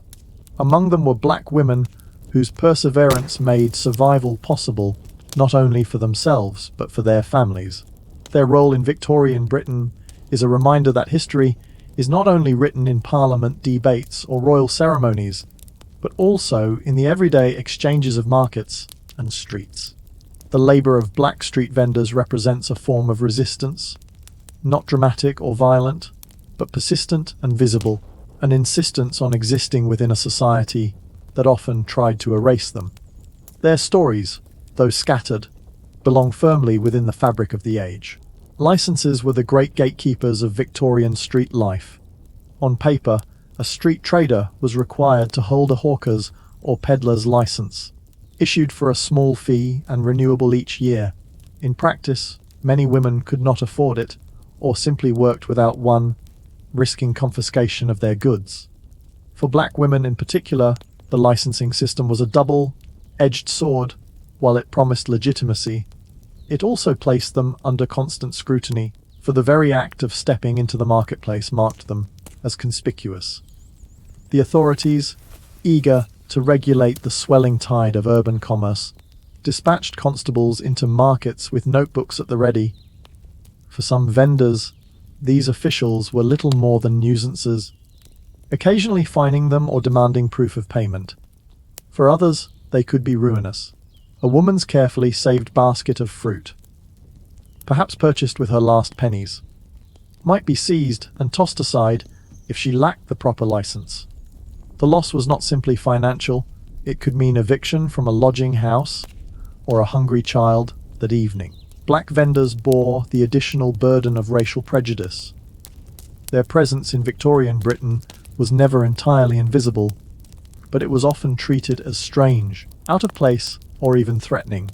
To stand in a busy street selling oranges or ribbons was to invite glances, curiosity, and sometimes hostility. Newspaper caricatures sometimes mocked foreign sellers, while police reports disproportionately noted them for minor infractions. Yet the marketplace itself was also a realm of possibility, an arena where skill and determination could at times outweigh prejudice. Survival strategies became second nature. Many vendors formed informal networks of mutual assistance. A black woman selling roasted chestnuts might strike up an alliance with a neighbor selling cheap ribbons. If one was harassed by a constable, the other might keep watch or quickly gather up goods before they were seized. Information about which officers were on patrol, which corners were safest, and which times of day drew the most sympathetic customers circulated quietly among them. Some vendors made use of family or community ties. A fruit seller with kin at the docks might acquire oranges or bananas directly from sailors, bypassing middlemen. Others relied on the patronage of sympathetic shopkeepers who would allow them to purchase unsold goods cheaply at the end of the day. Creativity was constant. One might sell hot drinks in winter, shifting to strawberries or cherries in summer. Another might combine practical goods with entertainment, singing or joking to draw in buyers. The challenges of weather were compounded by the risks of poverty. A stall could be overturned by rowdy boys, a tray snatched by thieves. Without insurance or savings, recovery was difficult. Yet even these obstacles were met with resilience. Some women turned to second-hand clothing markets, where risk was smaller and margins slightly higher. Buying bundles of worn garments from brokers, they would clean, mend, and resell them, transforming scraps into serviceable attire for the city's poor. In this way, they created value out of cast-offs, asserting a resourcefulness that belied the stereotype of helplessness often imposed upon them. Nightfall brought its own difficulties. Markets quieted, but dangers grew in the dimly lit streets. A woman returning home alone, carrying the day's earnings, was vulnerable to harassment or theft. Many clustered together for safety, walking in groups toward the boarding houses and lodging rooms that dotted London's poorer districts. Within those walls, they found fleeting respite, warmth, shared meals, companionship. Stories of the day were exchanged, grievances aired, strategies planned for tomorrow's struggles. For all its hardships, street vending also fostered pride. To stand on one's own corner, to gather coins through wit and effort, was to maintain a fragile independence in a society that offered little. Some black women spoke with dignity of their trade, framing it as honest labor compared with other desperate alternatives. Better to hawk apples, they might say, than to depend on charity or risk the dangers of prostitution. The street was harsh, but it allowed a measure of autonomy, however small. Literary observers of the period occasionally captured glimpses of this world. Social reformers writing about the street classes noted the presence of women of African and Caribbean descent, though often filtered through a lens of pity or exoticism. One reformer described a Negro woman with a tray of nuts, who braved the sleet with a patience remarkable to behold. Another sketched the lively cries of fruit sellers, noting that some, of foreign complexion, enlivened the scene. These scattered mentions, though frustratingly sparse, testify to a persistence that official documents did not always preserve. Underlying every exchange in the marketplace was a question of legitimacy. Could a black woman in Victorian Britain be seen as a respectable worker, or was her presence always framed as marginal? Respectability was fiercely guarded in the 19th century, tied to ideas of class, gender, and race. For black vendors, the struggle was not only to survive each day, but also to claim recognition as part of the city's social fabric. Strategies for respectability included careful dress, polite manners, and cultivating loyal customers. A neatly tied bonnet or a shawl, even if worn, could signal dignity. A cheerful but restrained manner could attract repeat buyers. Small acts of presentation mattered, for they challenged the stereotype of disorder, often projected onto street traders. In this way, black vendors carved out reputations within their neighborhoods, known not simply as a hawker, but as the woman who sells the best oranges, or the ribbon seller with a kind word. Despite these efforts, structural obstacles remained. Guilds excluded women, and racial barriers limited access to apprenticeships. Factories and workshops often discriminated, leaving street selling as one of the few viable occupations. Yet within this constraint lay resilience. To navigate licensing laws, endure prejudice, and sustain a livelihood from the ebb and flow of customers required remarkable skill. These women, though seldom remembered by name, embody the quiet ingenuity of survival in the Victorian age.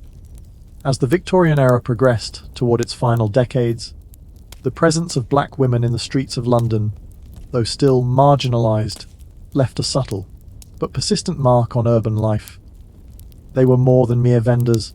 They were connectors, intermediaries, and participants in the rhythms of the city. Their stalls and trays were spaces of negotiation, exchange, and observation.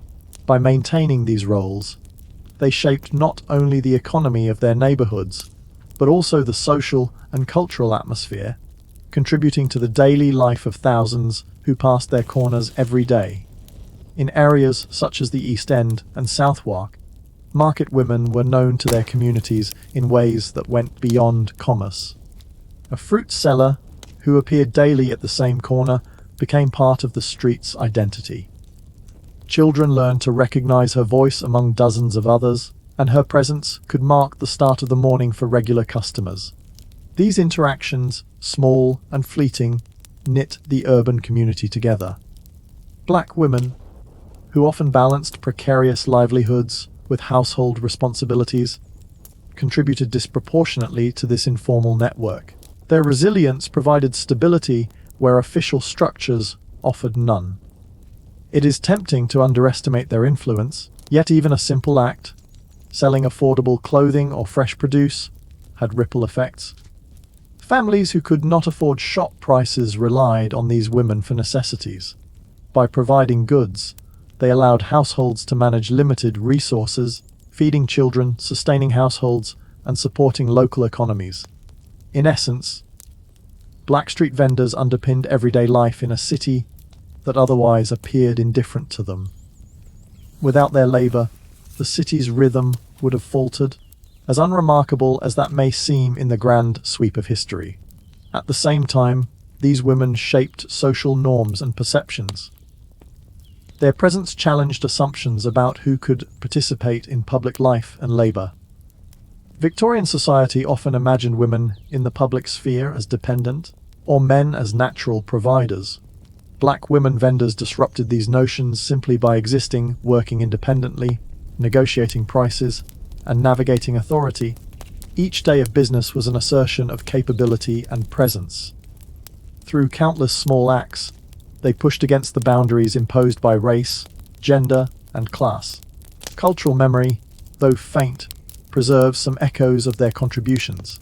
In diaries, letters, and occasional illustrations, market scenes capture black vendors in motion, balancing baskets, calling to customers, gesturing toward goods. While these records were often filtered through the perspective of outsiders, they offer glimpses into the skill, endurance, and subtle artistry of these women's work. A well-arranged display, a persuasive call, a gentle humor to engage a passerby. These were forms of expertise, though rarely recognized as such by contemporary society. Generational knowledge also flowed through families. Daughters who helped mothers in the markets learned more than the value of coins or how to arrange fruit attractively. They learned resilience, negotiation, and observation, skills vital for survival in a society that constrained their possibilities. Sons who carried baskets or ran messages understood the rhythms of commerce and the importance of community networks. In this way, the work of Black Street vendors transmitted life lessons as much as material goods. By the turn of the century, urban landscapes began to shift. Railways brought cheaper goods from rural areas, department stores centralized commerce, and licensing laws tightened. Yet even as these changes altered the market, black women found ways to adapt. Some moved into small shops, taking advantage of their knowledge of trade and community connections. Others diversified, adding services such as tutoring, sewing, or boarding house management. Their labor was adaptive, a testament to resourcefulness honed over decades of survival. The legacy of these vendors is subtle but significant. They represent a form of quiet agency in a world structured to limit it. They demonstrate that influence need not be formal or celebrated to matter. By maintaining livelihoods, contributing to neighborhood economies, and sustaining families, they forged a foothold in society that cannot be erased. The city streets remember them in the rhythms of trade, in lingering scents of roasted chestnuts, in market cries that echoed through alleys and docks. Reflecting on their lives invites a broader reconsideration of history. It is not only the triumphs of prominent figures or the outcomes of political maneuvers that shape the past. It is also the countless small acts of endurance, the daily work, negotiation, and presence of those pushed to the margins. Black street vendors in Victorian London exemplify this reality. Their lives were defined by modest ambition, careful calculation, and relentless persistence. And yet, the impact of their labor rippled outward, touching more people than they could ever have realized. As you imagine the streets of Victorian London, picture a woman balancing a basket of fruit atop her head, calling out her wares with a practiced rhythm. Notice the way she moves with purpose, how customers respond, how she adapts to the hustle and bustle. In that moment, she is not merely selling goods, she is asserting a place in the city, asserting her survival, and weaving herself into the fabric of history. Though her name may not appear in books or newspapers, her presence matters. It is a reminder that history is made not only in grand halls or on battlefields, but also on rain-slicked streets, where perseverance and skill define the lives of those who might otherwise be invisible. And so, as the market quiets and evening settles over the city, consider the enduring echoes of these women.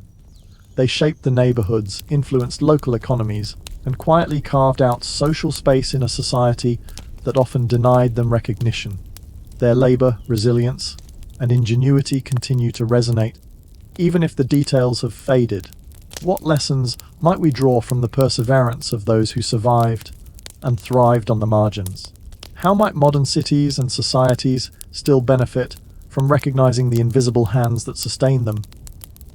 The music of Victorian London echoed through theatres, music halls, and street corners alike, a mixture of piano notes, violins, drums, and voices raised in song. Amid the swirl of performers, audiences, and gaslit streets, black entertainers carved out a space for themselves, often at the margins, but occasionally capturing public attention in ways that challenged assumptions and delighted spectators.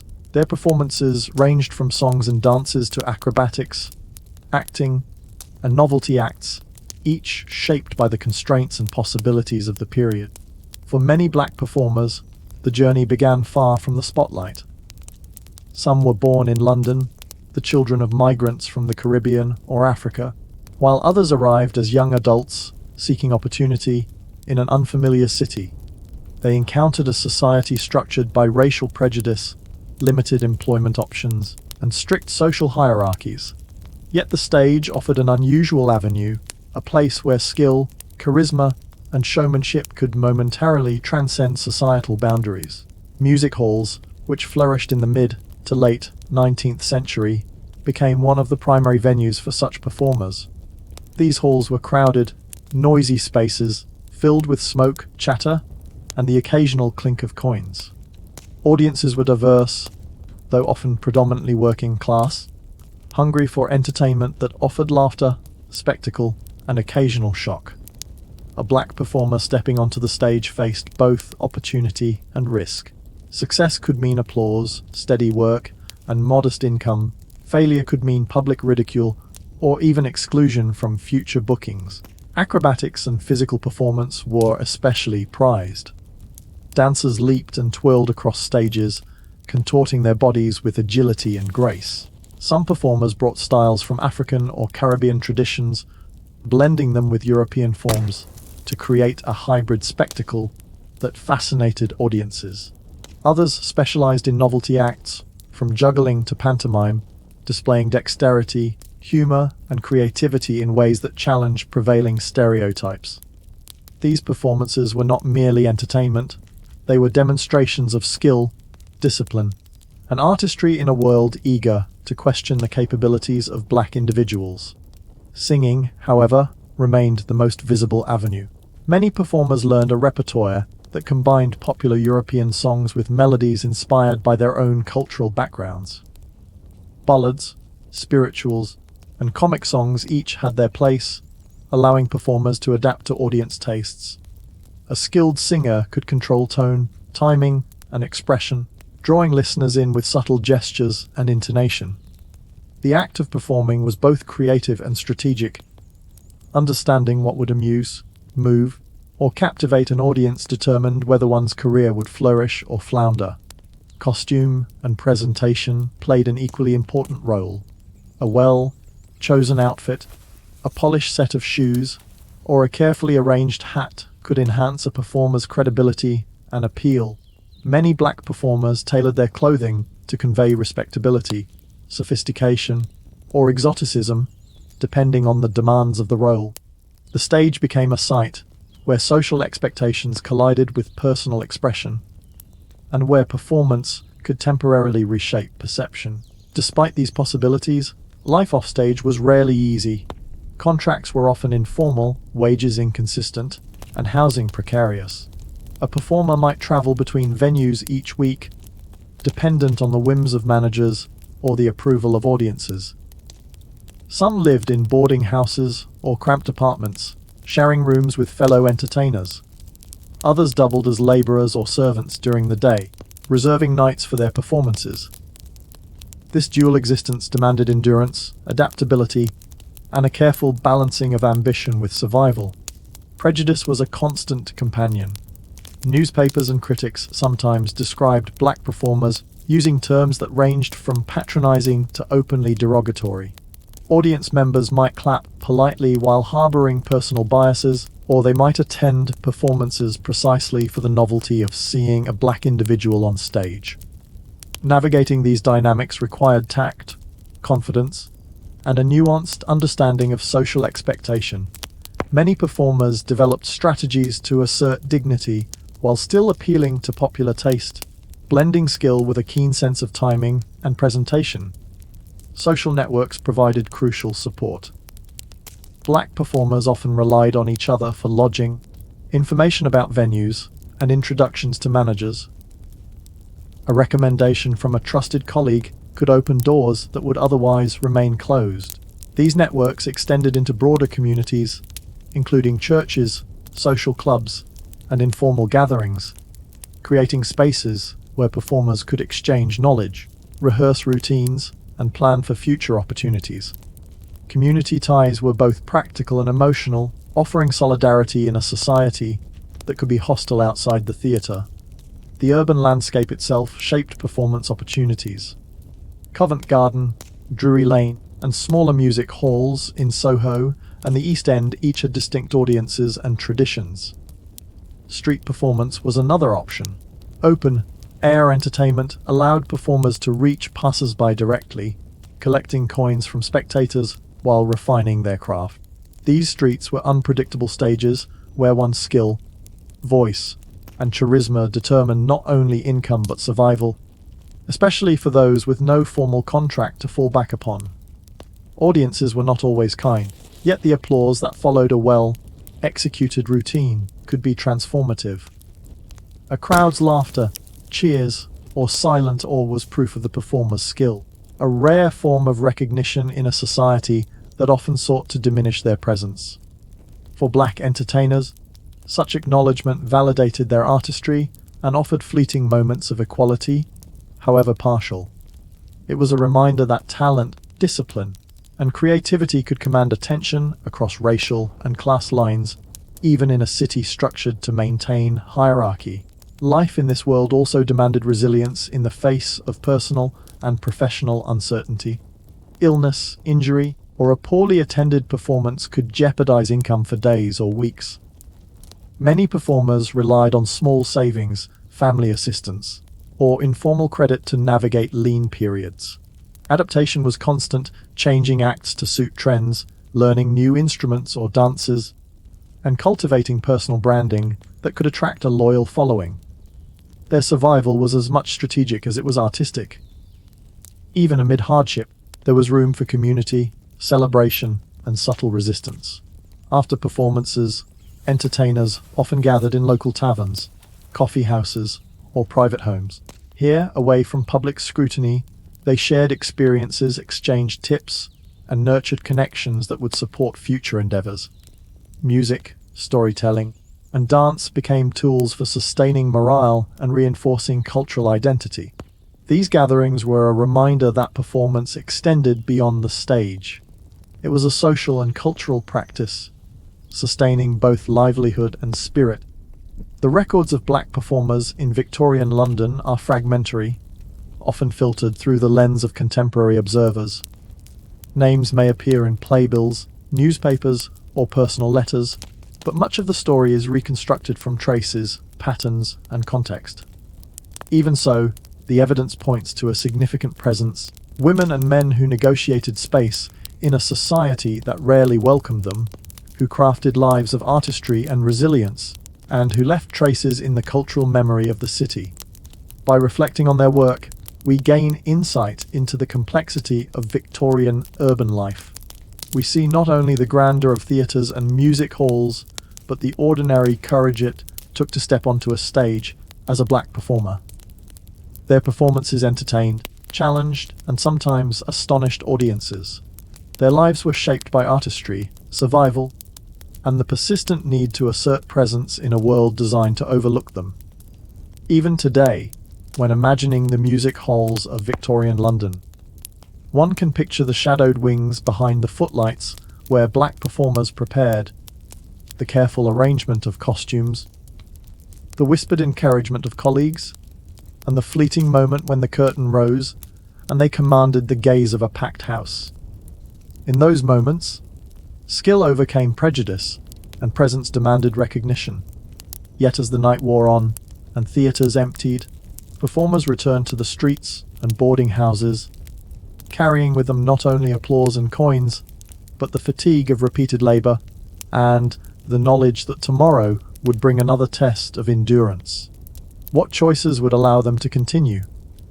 What new acts might captivate an audience? How could they maintain dignity and skill in a world not fully welcoming of either? These questions hovered in the margins, unresolved, as the city slept and the glow of gas lamps faded into darkness. For black performers in Victorian London, the public stage offered opportunity, but also relentless challenges. The city's theatres and music halls were crowded with aspiring entertainers, yet few spaces were entirely welcoming to people of African or Caribbean descent. Racial prejudice pervaded the audience, the press, and even fellow performers. One could appear on a bill and attract curiosity and applause, but the same novelty that drew attention could also invite condescension, mockery, or exclusion from more established venues. Success demanded skill, perseverance, and the ability to navigate social dynamics, both on stage and off. Securing engagements was a constant concern. Theatre managers were often reluctant to book black performers for prominent slots, fearing backlash or diminished ticket sales. Many performers relied on personal connections, recommendations from fellow artists, or introductions within informal networks of musicians, dancers, and actors. These networks were vital for finding gigs, sharing advice, and maintaining morale in a profession marked by uncertainty. A single favorable review or word of mouth recommendation could make a significant difference, offering the promise of steady work in a market where instability was the norm. Financial instability was a persistent reality. Pay was irregular, and contracts could be informal or verbal. Some performers supplemented income by teaching music or dance, giving private lessons in modest homes or community halls. Others took on domestic work, sewing or market vending during the day, reserving nights for their art. This dual labor was physically demanding, often requiring long hours of rehearsal, performance, and travel between venues. Despite the fatigue, performers cultivated resilience and endurance, recognizing that survival depended on both talent and tenacity. Travel between venues added another layer of complexity. London was vast, and reaching distant theatres could be time-consuming and costly. Public transport, when available, was slow and crowded, and walking long distances with instruments, props, or costumes was routine. A misplaced parcel or damaged instrument could derail a performance, while inclement weather threatened safety and punctuality. Even small setbacks carried disproportionate consequences, particularly for women who might also have family responsibilities to manage alongside professional obligations. On stage, performers balanced artistry with strategy. They had to understand audience expectations while introducing novelty, creating a performance that was both engaging and socially acceptable. Music, dance, and dramatic expression had to be calibrated. A song too foreign might confuse spectators, while a comic act that challenged racial norms could provoke hostility. Success depended not merely on skill, but on reading the crowd, gauging reactions, and adjusting in real time. Improvisation was a survival skill as essential as vocal range or agility. Costume and presentation remained crucial tools for commanding respect and attention. A carefully chosen outfit conveyed sophistication and credibility, helping to offset prejudiced assumptions. Black performers often adapted European fashion styles, blending them with elements that signaled heritage or novelty, depending on audience preferences. Attention to detail, from the polish of shoes to the arrangement of headwear, enhanced credibility, projecting confidence and professionalism in a society that scrutinized appearance as a measure of character. Despite adversity, camaraderie flourished among performers. Backstage musicians, singers, dancers, and acrobats formed informal communities. They shared rehearsal spaces, coordinated schedules, and exchanged advice on performance techniques. These relationships offered emotional support as well as practical guidance, enabling performers to endure long nights and uncertain pay. They also became spaces where culture and identity could be expressed more freely, away from the judgment of the general public. Music and dance in these spaces maintained continuity with cultural traditions, providing comfort and affirmation. Audiences were unpredictable. Working-class theatergoers were often enthusiastic and generous, applauding skill and showmanship. Yet prejudice could shape reactions. A misstep onstage or a perceived challenge to social expectations could provoke derision or even hostility.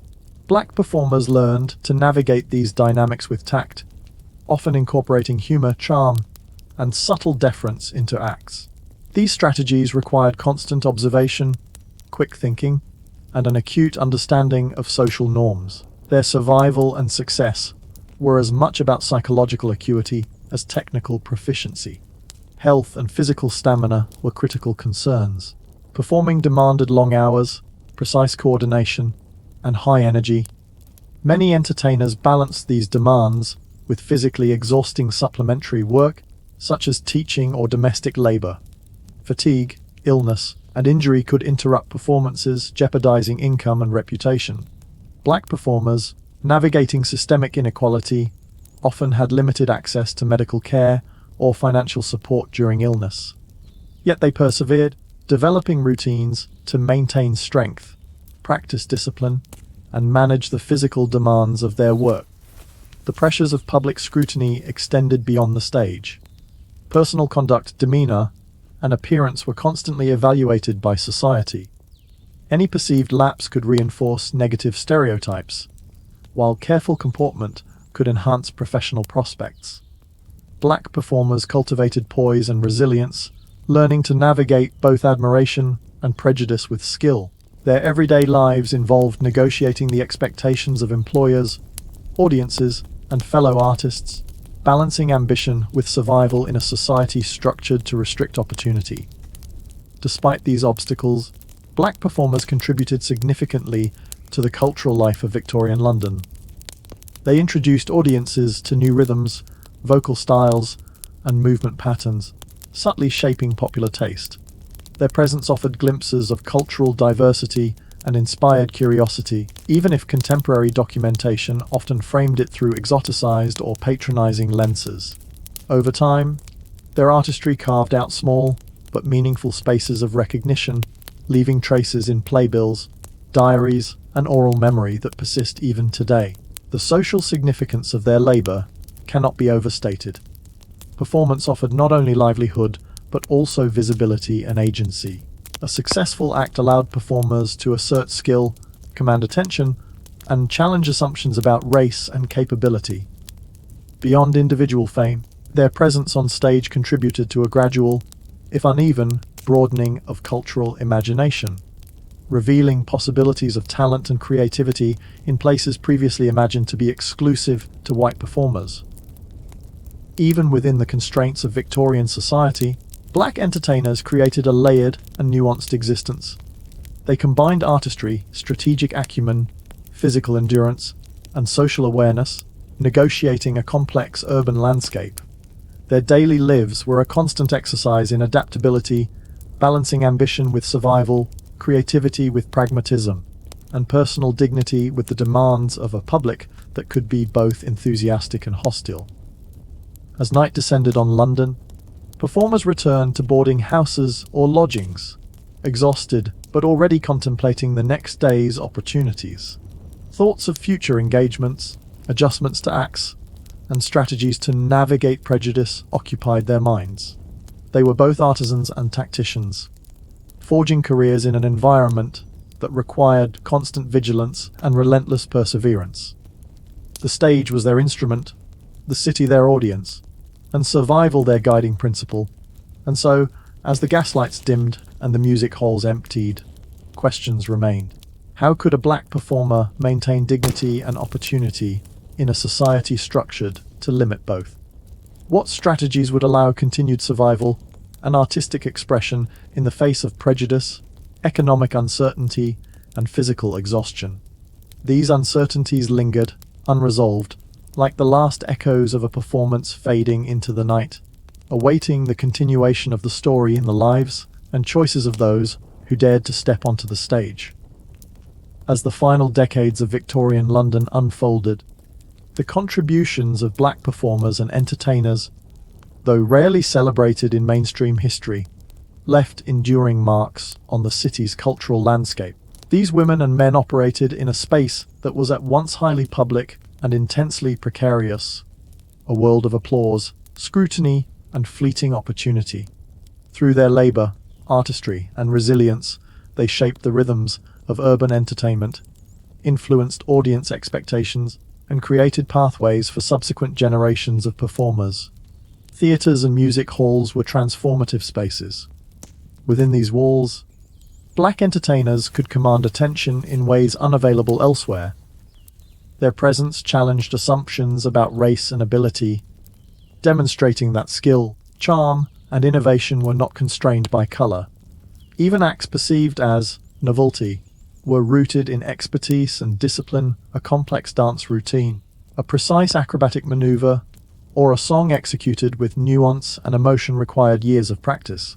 These performances, ephemeral as they might have seemed to contemporary audiences, left traces in memory, reviews, and social networks that helped sustain cultural knowledge over time. Their influence extended beyond the stage. In neighborhoods surrounding theaters, black performers became part of the urban fabric. They frequented shops, markets, and boarding houses, engaging in daily life while carrying their public personas. Children who witnessed street performances might be inspired to dance or sing, copying gestures and movements they observed. Families relied on performers' ability to secure modest income, whether through ticketed shows, street performances, or private lessons. In this sense, the work of black entertainers was not only cultural, but also social and economic, intertwining artistry with survival in a city that offered limited avenues for upward mobility. Community networks were crucial. Black performers relied on one another for support, guidance, and opportunity. Recommendations, introductions, and shared rehearsal spaces created informal yet essential infrastructure. These networks preserved knowledge, reinforced resilience, and allowed performers to navigate an often hostile society. In private gatherings, entertainers could explore more experimental or culturally rooted material that might be inappropriate or undervalued onstage. Music, dance, and storytelling became tools for sustaining identity, forging solidarity, and negotiating a society that offered limited recognition. Despite challenges, some black entertainers achieved a measure of public acclaim. Playbills occasionally highlighted their names, and newspapers, though sometimes patronizing or exoticizing, recorded performances. Even fleeting recognition represented significant achievement in a society structured to marginalize them.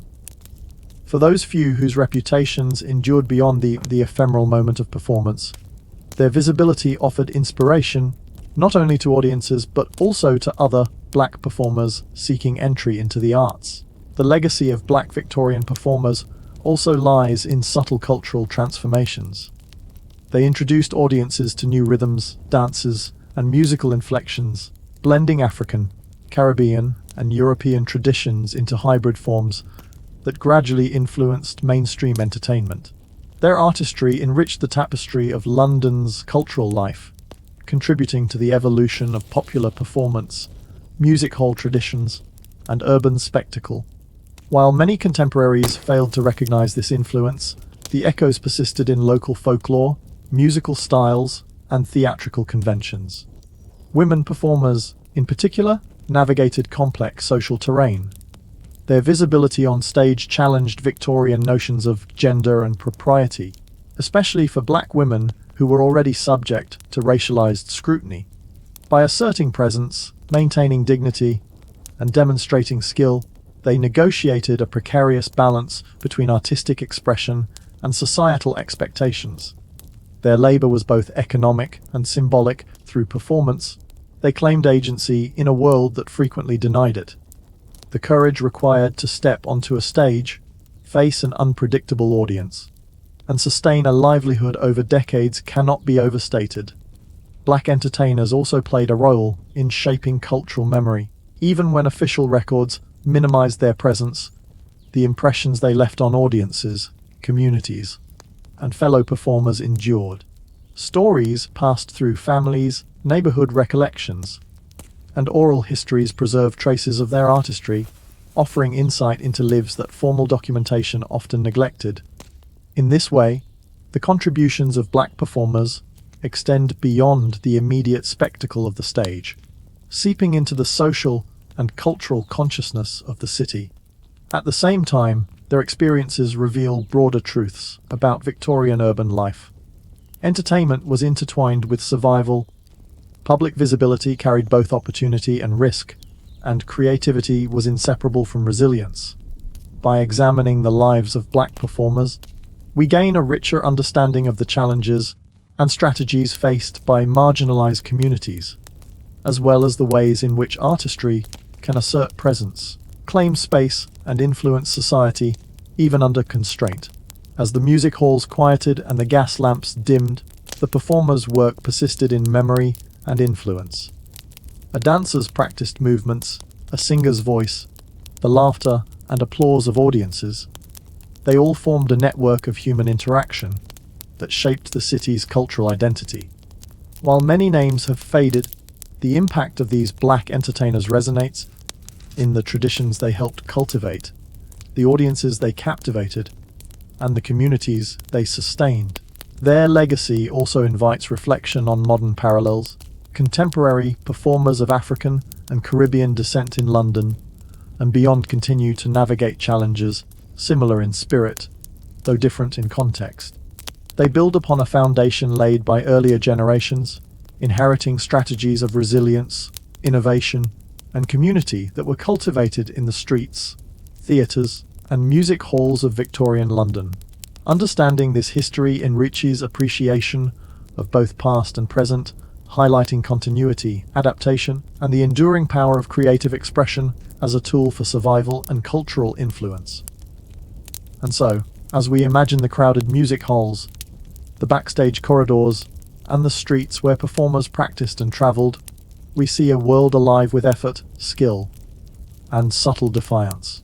Black entertainers in Victorian London remind us that influence does not always appear in formal records, and that legacy can be woven through daily labour, artistry, and courage.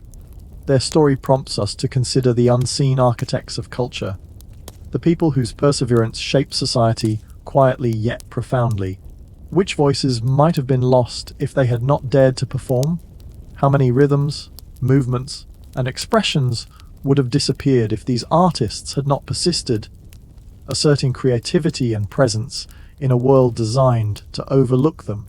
These questions linger, a reminder that history is often written not only in grand events, but also in the everyday acts of courage, skill, and resilience. The clatter of boots on cobblestones, the creak of doors, and the muted conversations of households filled the air of Victorian London.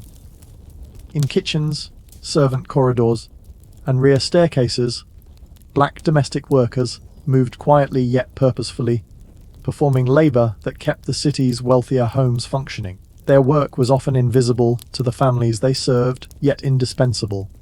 From dawn until long after dusk, they cooked, cleaned, washed, ironed, polished, and attended to the endless demands of Victorian domestic life. For many black domestic workers, London was both a place of opportunity and constraint. Some arrived from the Caribbean or Africa, while others were born in Britain to parents who had migrated in earlier decades. Limited employment options made domestic service one of the few accessible avenues, and though the work was demanding and the pay modest, it offered a measure of stability, shelter, and sometimes even a path toward personal independence. A day in service began before sunrise. Kitchens filled with the sounds of chopping knives, boiling kettles, and the rhythmic thump of wooden mullets tenderizing meat. Black domestic workers often handled the most physically demanding and labor-intensive tasks, from carrying water up narrow staircases to scrubbing floors with harsh brushes. The work required not only stamina, but attention to detail.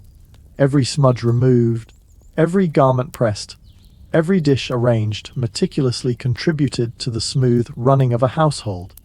Mistakes could attract reprimands or threaten one's employment, yet excellence brought rare, quiet recognition and the possibility of reference letters for future positions. Hierarchy within households shaped daily life. Black servants often occupied positions at the lower end of domestic hierarchies, working under housekeepers, butlers, or senior maids. Relationships with colleagues were complex. Solidarity sometimes existed, but competition for promotions or favor could create tension. Navigating these dynamics required tact, discretion, and social awareness. Knowledge of household routines, the preferences of employers, and the schedules of other staff members allowed domestic workers to operate efficiently while avoiding conflicts that could jeopardize their positions. Discrimination extended beyond the household walls. Employers and co-workers frequently assumed that black workers were suited only for the hardest labor or least desirable tasks. Stereotypes, prejudice, and subtle bias shaped expectations, limiting opportunities for advancement. Yet, many domestic workers cultivated strategies to assert competence and earn respect. Exceptional skill, meticulous organization, and discreet charm allowed some to transcend restrictive roles, gaining the trust of household managers or the favor of sympathetic employers. These successes, though rarely publicly acknowledged, represented quiet forms of agency and resilience. Housing and personal life were intertwined with labor. Many black domestic workers lived in cramped servant quarters, often at the top of narrow staircases, sharing rooms with colleagues. Privacy was limited and social activities constrained. Meals were often taken in silence or in shared spaces away from family members. Despite these challenges, domestic workers built networks of friendship and mutual support, sharing news, lending assistance during illness, and offering counsel about employment opportunities. These informal networks were crucial for survival in a profession that demanded constant vigilance and endurance. Pay, while modest, was supplemented by tips, small gifts, or occasional leftover food. Some workers saved diligently, hoping to secure better employment, return to family in the Caribbean, or invest in a future small business. Others used wages to support relatives or younger siblings, maintaining ties to extended families despite physical separation. Financial acumen was necessary. A single mismanaged paycheck could create hardship, and dependence on employers for both income and lodging made careful budgeting a matter of survival. Cultural identity, too, was maintained in subtle ways. Religious practices, music, cooking styles, and storytelling allowed workers to preserve a sense of heritage amid environments often indifferent or hostile to their backgrounds. Some prepared Caribbean dishes in small portions, using limited ingredients, sharing flavors of home with colleagues or sympathetic employers. Others gathered after hours to sing spirituals or share stories of migration and family history, sustaining connection to culture and community, even while laboring in often alien spaces. Seasonal work created additional pressures. Households expanded staff during holidays or social seasons, requiring black domestic workers to take on longer hours and more strenuous tasks. Spring and summer brought windows to clean, gardens to tend, and elaborate meals for visitors. Winter required additional firewood, more laundering, and heightened attention to illness prevention. The physical toll was constant, Yet performers of domestic labor learn to anticipate demands, ration energy, and maintain efficiency even under exhaustion. Health risks were ever present. Exposure to cleaning chemicals, scalding water, or poorly ventilated kitchens could cause injury or illness. Limited access to medical care, compounded by racial bias in health services, meant that minor ailments could escalate if untreated. For some, the physical strain and stress led to chronic conditions that curtailed their working life. Still, perseverance and knowledge of traditional remedies, sometimes brought from ancestral homes, helped workers manage these challenges. Education was often limited, particularly for immigrants, but skill development occurred on the job. Knowledge of household management, sewing, laundering techniques, and etiquette was transmitted through apprenticeship-style learning. Black domestic workers became experts in labor efficiency, time management, and interpersonal negotiation. Mastery of these skills often allowed them to supervise other staff or transition into slightly higher status roles, including cook, parlourmaid, or housekeeper, though upward mobility remained constrained by prejudice and rigid social hierarchies. Interactions with employers were complex. Some households treated black domestic workers with respect, recognizing competence and reliability. Others reinforced racial and class hierarchies, employing intimidation, surveillance, or verbal reprimand to maintain control. Success in this environment required careful navigation of interpersonal dynamics, discretion, emotional intelligence, and the ability to anticipate needs became as important as physical labor, creating a sophisticated skill set that blended social acumen with practical expertise. The invisibility of black domestic labor belied its importance. Every polished surface, carefully prepared meal, and neatly pressed garment contributed to the appearance and functioning of households, whose owners often took such labor for granted. This invisibility, however, did not equate to insignificance. Black domestic workers maintained the routines and comfort of households, contributed to urban economies through earnings spent locally, and preserved cultural practices within their private lives. Their work was foundational to the smooth operation of Victorian society, even when unacknowledged. Even amid laborious days and societal constraints, domestic workers found ways to assert presence and dignity. Small acts, meticulous arrangement of a room, careful preparation of a favorite dish, subtle humor shared with colleagues, allowed them to claim agency within restricted circumstances.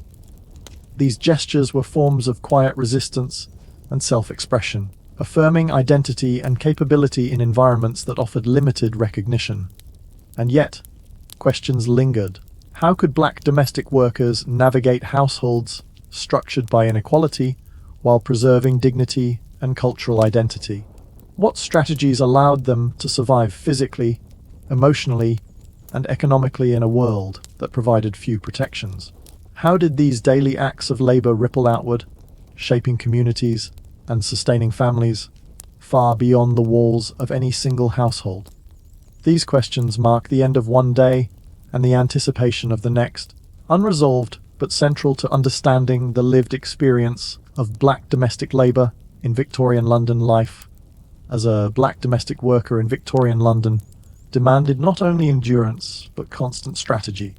Each day presented new obstacles, the unpredictability of employers, the pressures of labor-intensive routines, and the omnipresent weight of social and racial prejudice. Success depended on the ability to anticipate challenges, adapt quickly, and balance the demands of households with personal survival and community connections. Employment was never guaranteed. Many workers moved between households, often at short notice, relying on personal recommendations or word of mouth to secure their next position. A single negative comment from an employer could close doors, leaving a worker to face unemployment and potentially precarious living conditions. To mitigate this risk, black domestic workers cultivated networks of mutual assistance. Fellow servants shared information about openings, advised on the temperament of employers, and offered temporary lodging when needed. These informal connections formed a lifeline, ensuring that mobility and opportunity were guided not by luck alone, but by community solidarity. Within the household, hierarchy dictated labor, behavior, and social standing. Black domestic workers frequently occupied the lower rungs, responsible for tasks considered undesirable, such as hauling coal, scrubbing floors, or laundering soiled linens. Navigating these hierarchies required a keen understanding of timing, deference, and discretion. A misstep, a forgotten chore, a misplaced item, or a misplaced word could result in punishment or dismissal. Yet skillful execution and quiet competence were often rewarded with subtle acknowledgement, better duties, or the rare trust of employers, forming the foundation for gradual advancement. The physical demands of domestic labor were relentless. Kitchens sweltered with heat from ovens, irons, and boiling water, while laundry required bending, scrubbing, and heavy lifting. Morning routines began before sunrise, and evening tasks often stretched long past nightfall. Many workers experienced exhaustion, aching muscles, and chronic fatigue. Yet routines became second nature.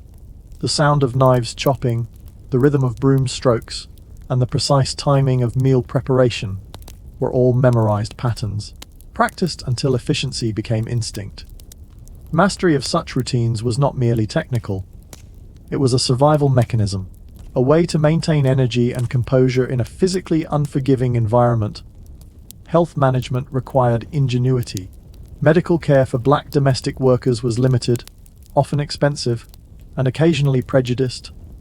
Small injuries or ailments could escalate, if untreated, risking time off work or loss of income. Many workers relied on home remedies or traditional knowledge passed down from family and community, blending herbal treatments with careful attention to diet, rest, and hygiene. Even preventive strategies, such as pacing one's workload or rotating tasks with colleagues, became vital tools for maintaining health amidst demanding schedules. Emotional labor was equally significant. Domestic workers managed their own feelings while navigating the expectations and moods of employers. They were expected to be polite, cheerful, and compliant, often suppressing personal frustration, fatigue, or disappointment. The ability to anticipate the desires of employers, knowing when to speak, when to remain silent, when to offer help, was an essential skill. Emotional intelligence became part of the professional toolkit, enabling workers to preserve employment, reduce conflict, and cultivate trust in environments where their authority was limited. Community networks extended beyond the household. Black domestic workers participated in informal gatherings, religious meetings, and social clubs, which provided spaces to share experiences, celebrate cultural heritage, and receive practical advice. Music, storytelling, and shared meals reinforced connections to Caribbean, African, or diasporic identities. These spaces offered relief from the constraints of service, affirming dignity and collective memory. They were sites of education as well. Techniques for household management, negotiation strategies with employers, and cultural knowledge were transmitted and preserved. Cultural preservation was subtle but persistent.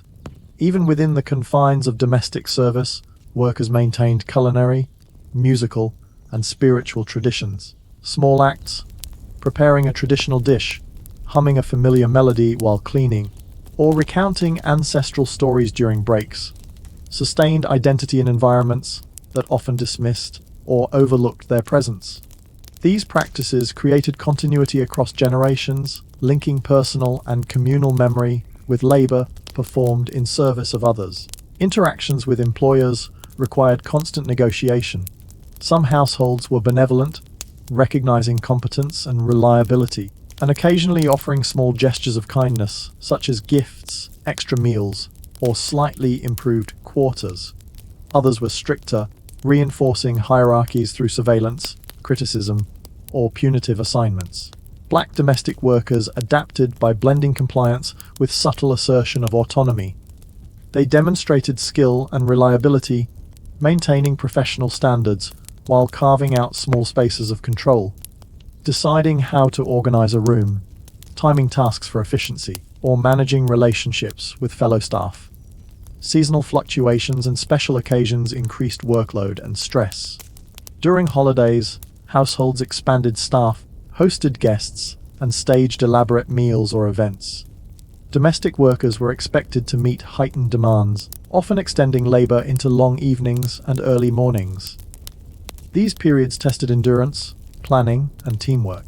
Yet they also created opportunities to demonstrate capability and gain favor, as successful execution of complex tasks could earn recognition, reputation, and sometimes financial reward.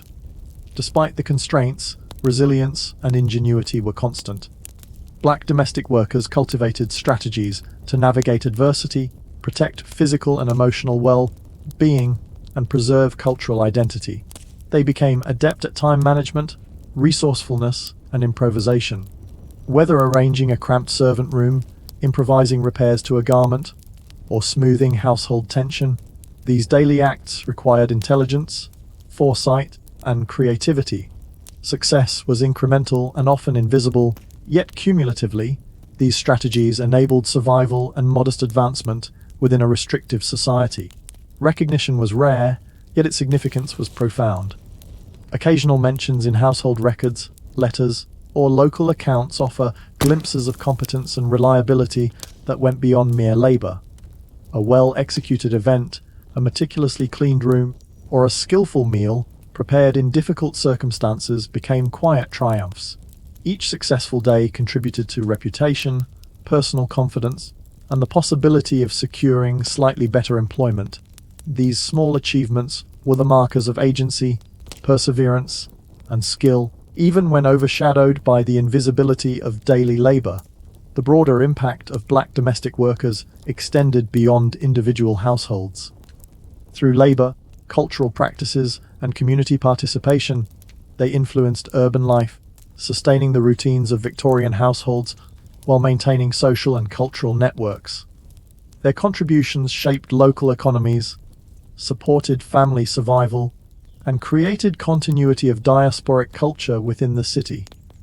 Though often absent from official histories, their labor and presence were integral to the functioning and character of Victorian London. And yet, the narrative remains open-ended. How did black domestic workers maintain personal dignity and cultural identity under continuous scrutiny? What strategies allowed them to survive labor, discrimination, and social invisibility? How did their daily acts ripple outward, influencing the communities they lived in and sustaining ties to families far away? These questions linger as the night falls over London, unresolved, hinting at the continuation of the story in both subtle triumphs and quiet struggles that defined their lives. As the final decades of the Victorian era progressed, the work of black domestic workers quietly shaped the social and cultural fabric of London. Though often unseen and underappreciated, these individuals were the backbone of many households, sustaining daily routines, managing the intricacies of domestic life, and preserving cultural knowledge across generations. Their labor, endurance, and ingenuity created lasting impacts that extended far beyond the walls of any single home. Black domestic workers influenced household dynamics in subtle yet profound ways. The efficiency and skill with which they managed kitchens, laundries, and living spaces ensured the smooth operation of households, allowing employers to pursue business, leisure, and social obligations without concern for the minutiae of domestic management. A meticulously prepared meal, a polished piece of silver, or a well-ordered room reflected the workers' expertise and became a quiet testament to their competence. These contributions, though rarely acknowledged, were essential to the function and prestige of Victorian homes. Beyond immediate household labor, domestic workers also fostered social networks and cultural continuity. Gatherings in servant quarters, shared meals, and conversations between colleagues became spaces of learning, support, and identity preservation. Oral histories, spiritual practices, and culinary traditions were maintained and transmitted, ensuring that cultural heritage persisted despite the pressures of assimilation and the invisibility imposed by employers. In this way, domestic work was not solely labor, it was a conduit for community, resilience, and continuity in the face of social marginalization. The economic impact of black domestic workers, though subtle, was significant. Their wages circulated within local communities, supporting family members, neighbors, and small businesses. By earning, saving, and sharing income, they contributed to a network of interdependence that sustained diasporic communities within London. Some workers leveraged experience and reputation to advance to supervisory roles within households or transition into better positions, demonstrating that agency and progress were possible even under restrictive conditions. Cultural exchange was another enduring effect of their labor. Black domestic workers brought culinary practices, music, and customs into households that were often predominantly white, subtly influencing taste, aesthetic, and social atmosphere. A hint of Caribbean spice in a dish, a melody hummed while preparing breakfast, or a story shared in quiet moments introduced cultural diversity to environments that might otherwise remain homogeneous. These exchanges, though understated, shaped perceptions, created cross-cultural understanding, and left traces in the city's evolving cultural identity. The resilience of these workers was remarkable. Balancing physical labor, emotional labor, and social navigation required intelligence, creativity, and psychological endurance. In a society that imposed strict racial and gender hierarchies, domestic workers exercised agency through mastery of their tasks, strategic relationships, and preservation of cultural practices. Their ability to negotiate power dynamics, maintain dignity, and assert competence in often hostile environments illustrates a subtle but potent form of influence that extended beyond mere survival. Women, in particular, navigated additional layers of complexity. Expectations around propriety, gender roles, and social invisibility were compounded by racial prejudice. By asserting presence, demonstrating skill, and cultivating networks of support, black women domestic workers carved out spaces of empowerment within restrictive social structures. Their labor was simultaneously practical and symbolic, asserting value, independence, and cultural continuity in a world that sought to limit both. The personal stories of these workers reveal the intricacy of daily survival. Long hours, seasonal fluctuations in demand, and the uncertainty of employment demanded constant planning and adaptability. Yet within these challenges were moments of triumph. Successfully hosting a large dinner, earning the trust of an employer, securing a better lodging, or supporting family back home. These accomplishments, though modest, provided personal satisfaction, community recognition, and incremental pathways to agency. Over time, the accumulated efforts of black domestic workers contributed to broader social visibility. Even when historical records minimized their presence, oral histories, family stories, and scattered archival mentions preserve traces of their lives and influence. These records reveal not only labor and endurance, but also creativity, intelligence, and cultural transmission. Their contributions, once invisible, become more apparent when we examine the intersections of domestic service, urban life, and diasporic culture in Victorian London. Reflection on their legacy also raises questions about recognition and memory. How do we honor the quiet labor that sustains society? How might the persistence, skill, and cultural influence of black domestic workers reshape our understanding of Victorian urban life? These considerations remind us that history is constructed not only through public achievements and prominent figures, but also through the daily work, resilience, and ingenuity of those often left unacknowledged. In the context of modern society, the stories of black domestic workers resonate with contemporary issues. Their strategies for navigating prejudice, asserting agency, and sustaining culture offer lessons for understanding labor, identity, and resilience in marginalized communities today. By tracing their experiences, we gain insight into the continuity of social challenges and the enduring power of personal and communal perseverance.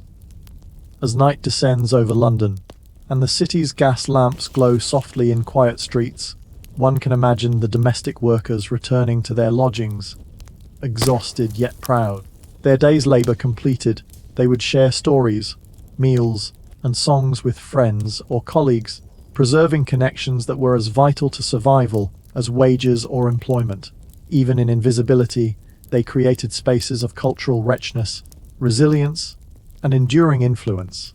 And so, the story of black domestic workers in Victorian London concludes not with fanfare, but with reflection. The subtle, profound impact of their daily efforts, the networks they sustained, and the culture they preserved continue to echo in history.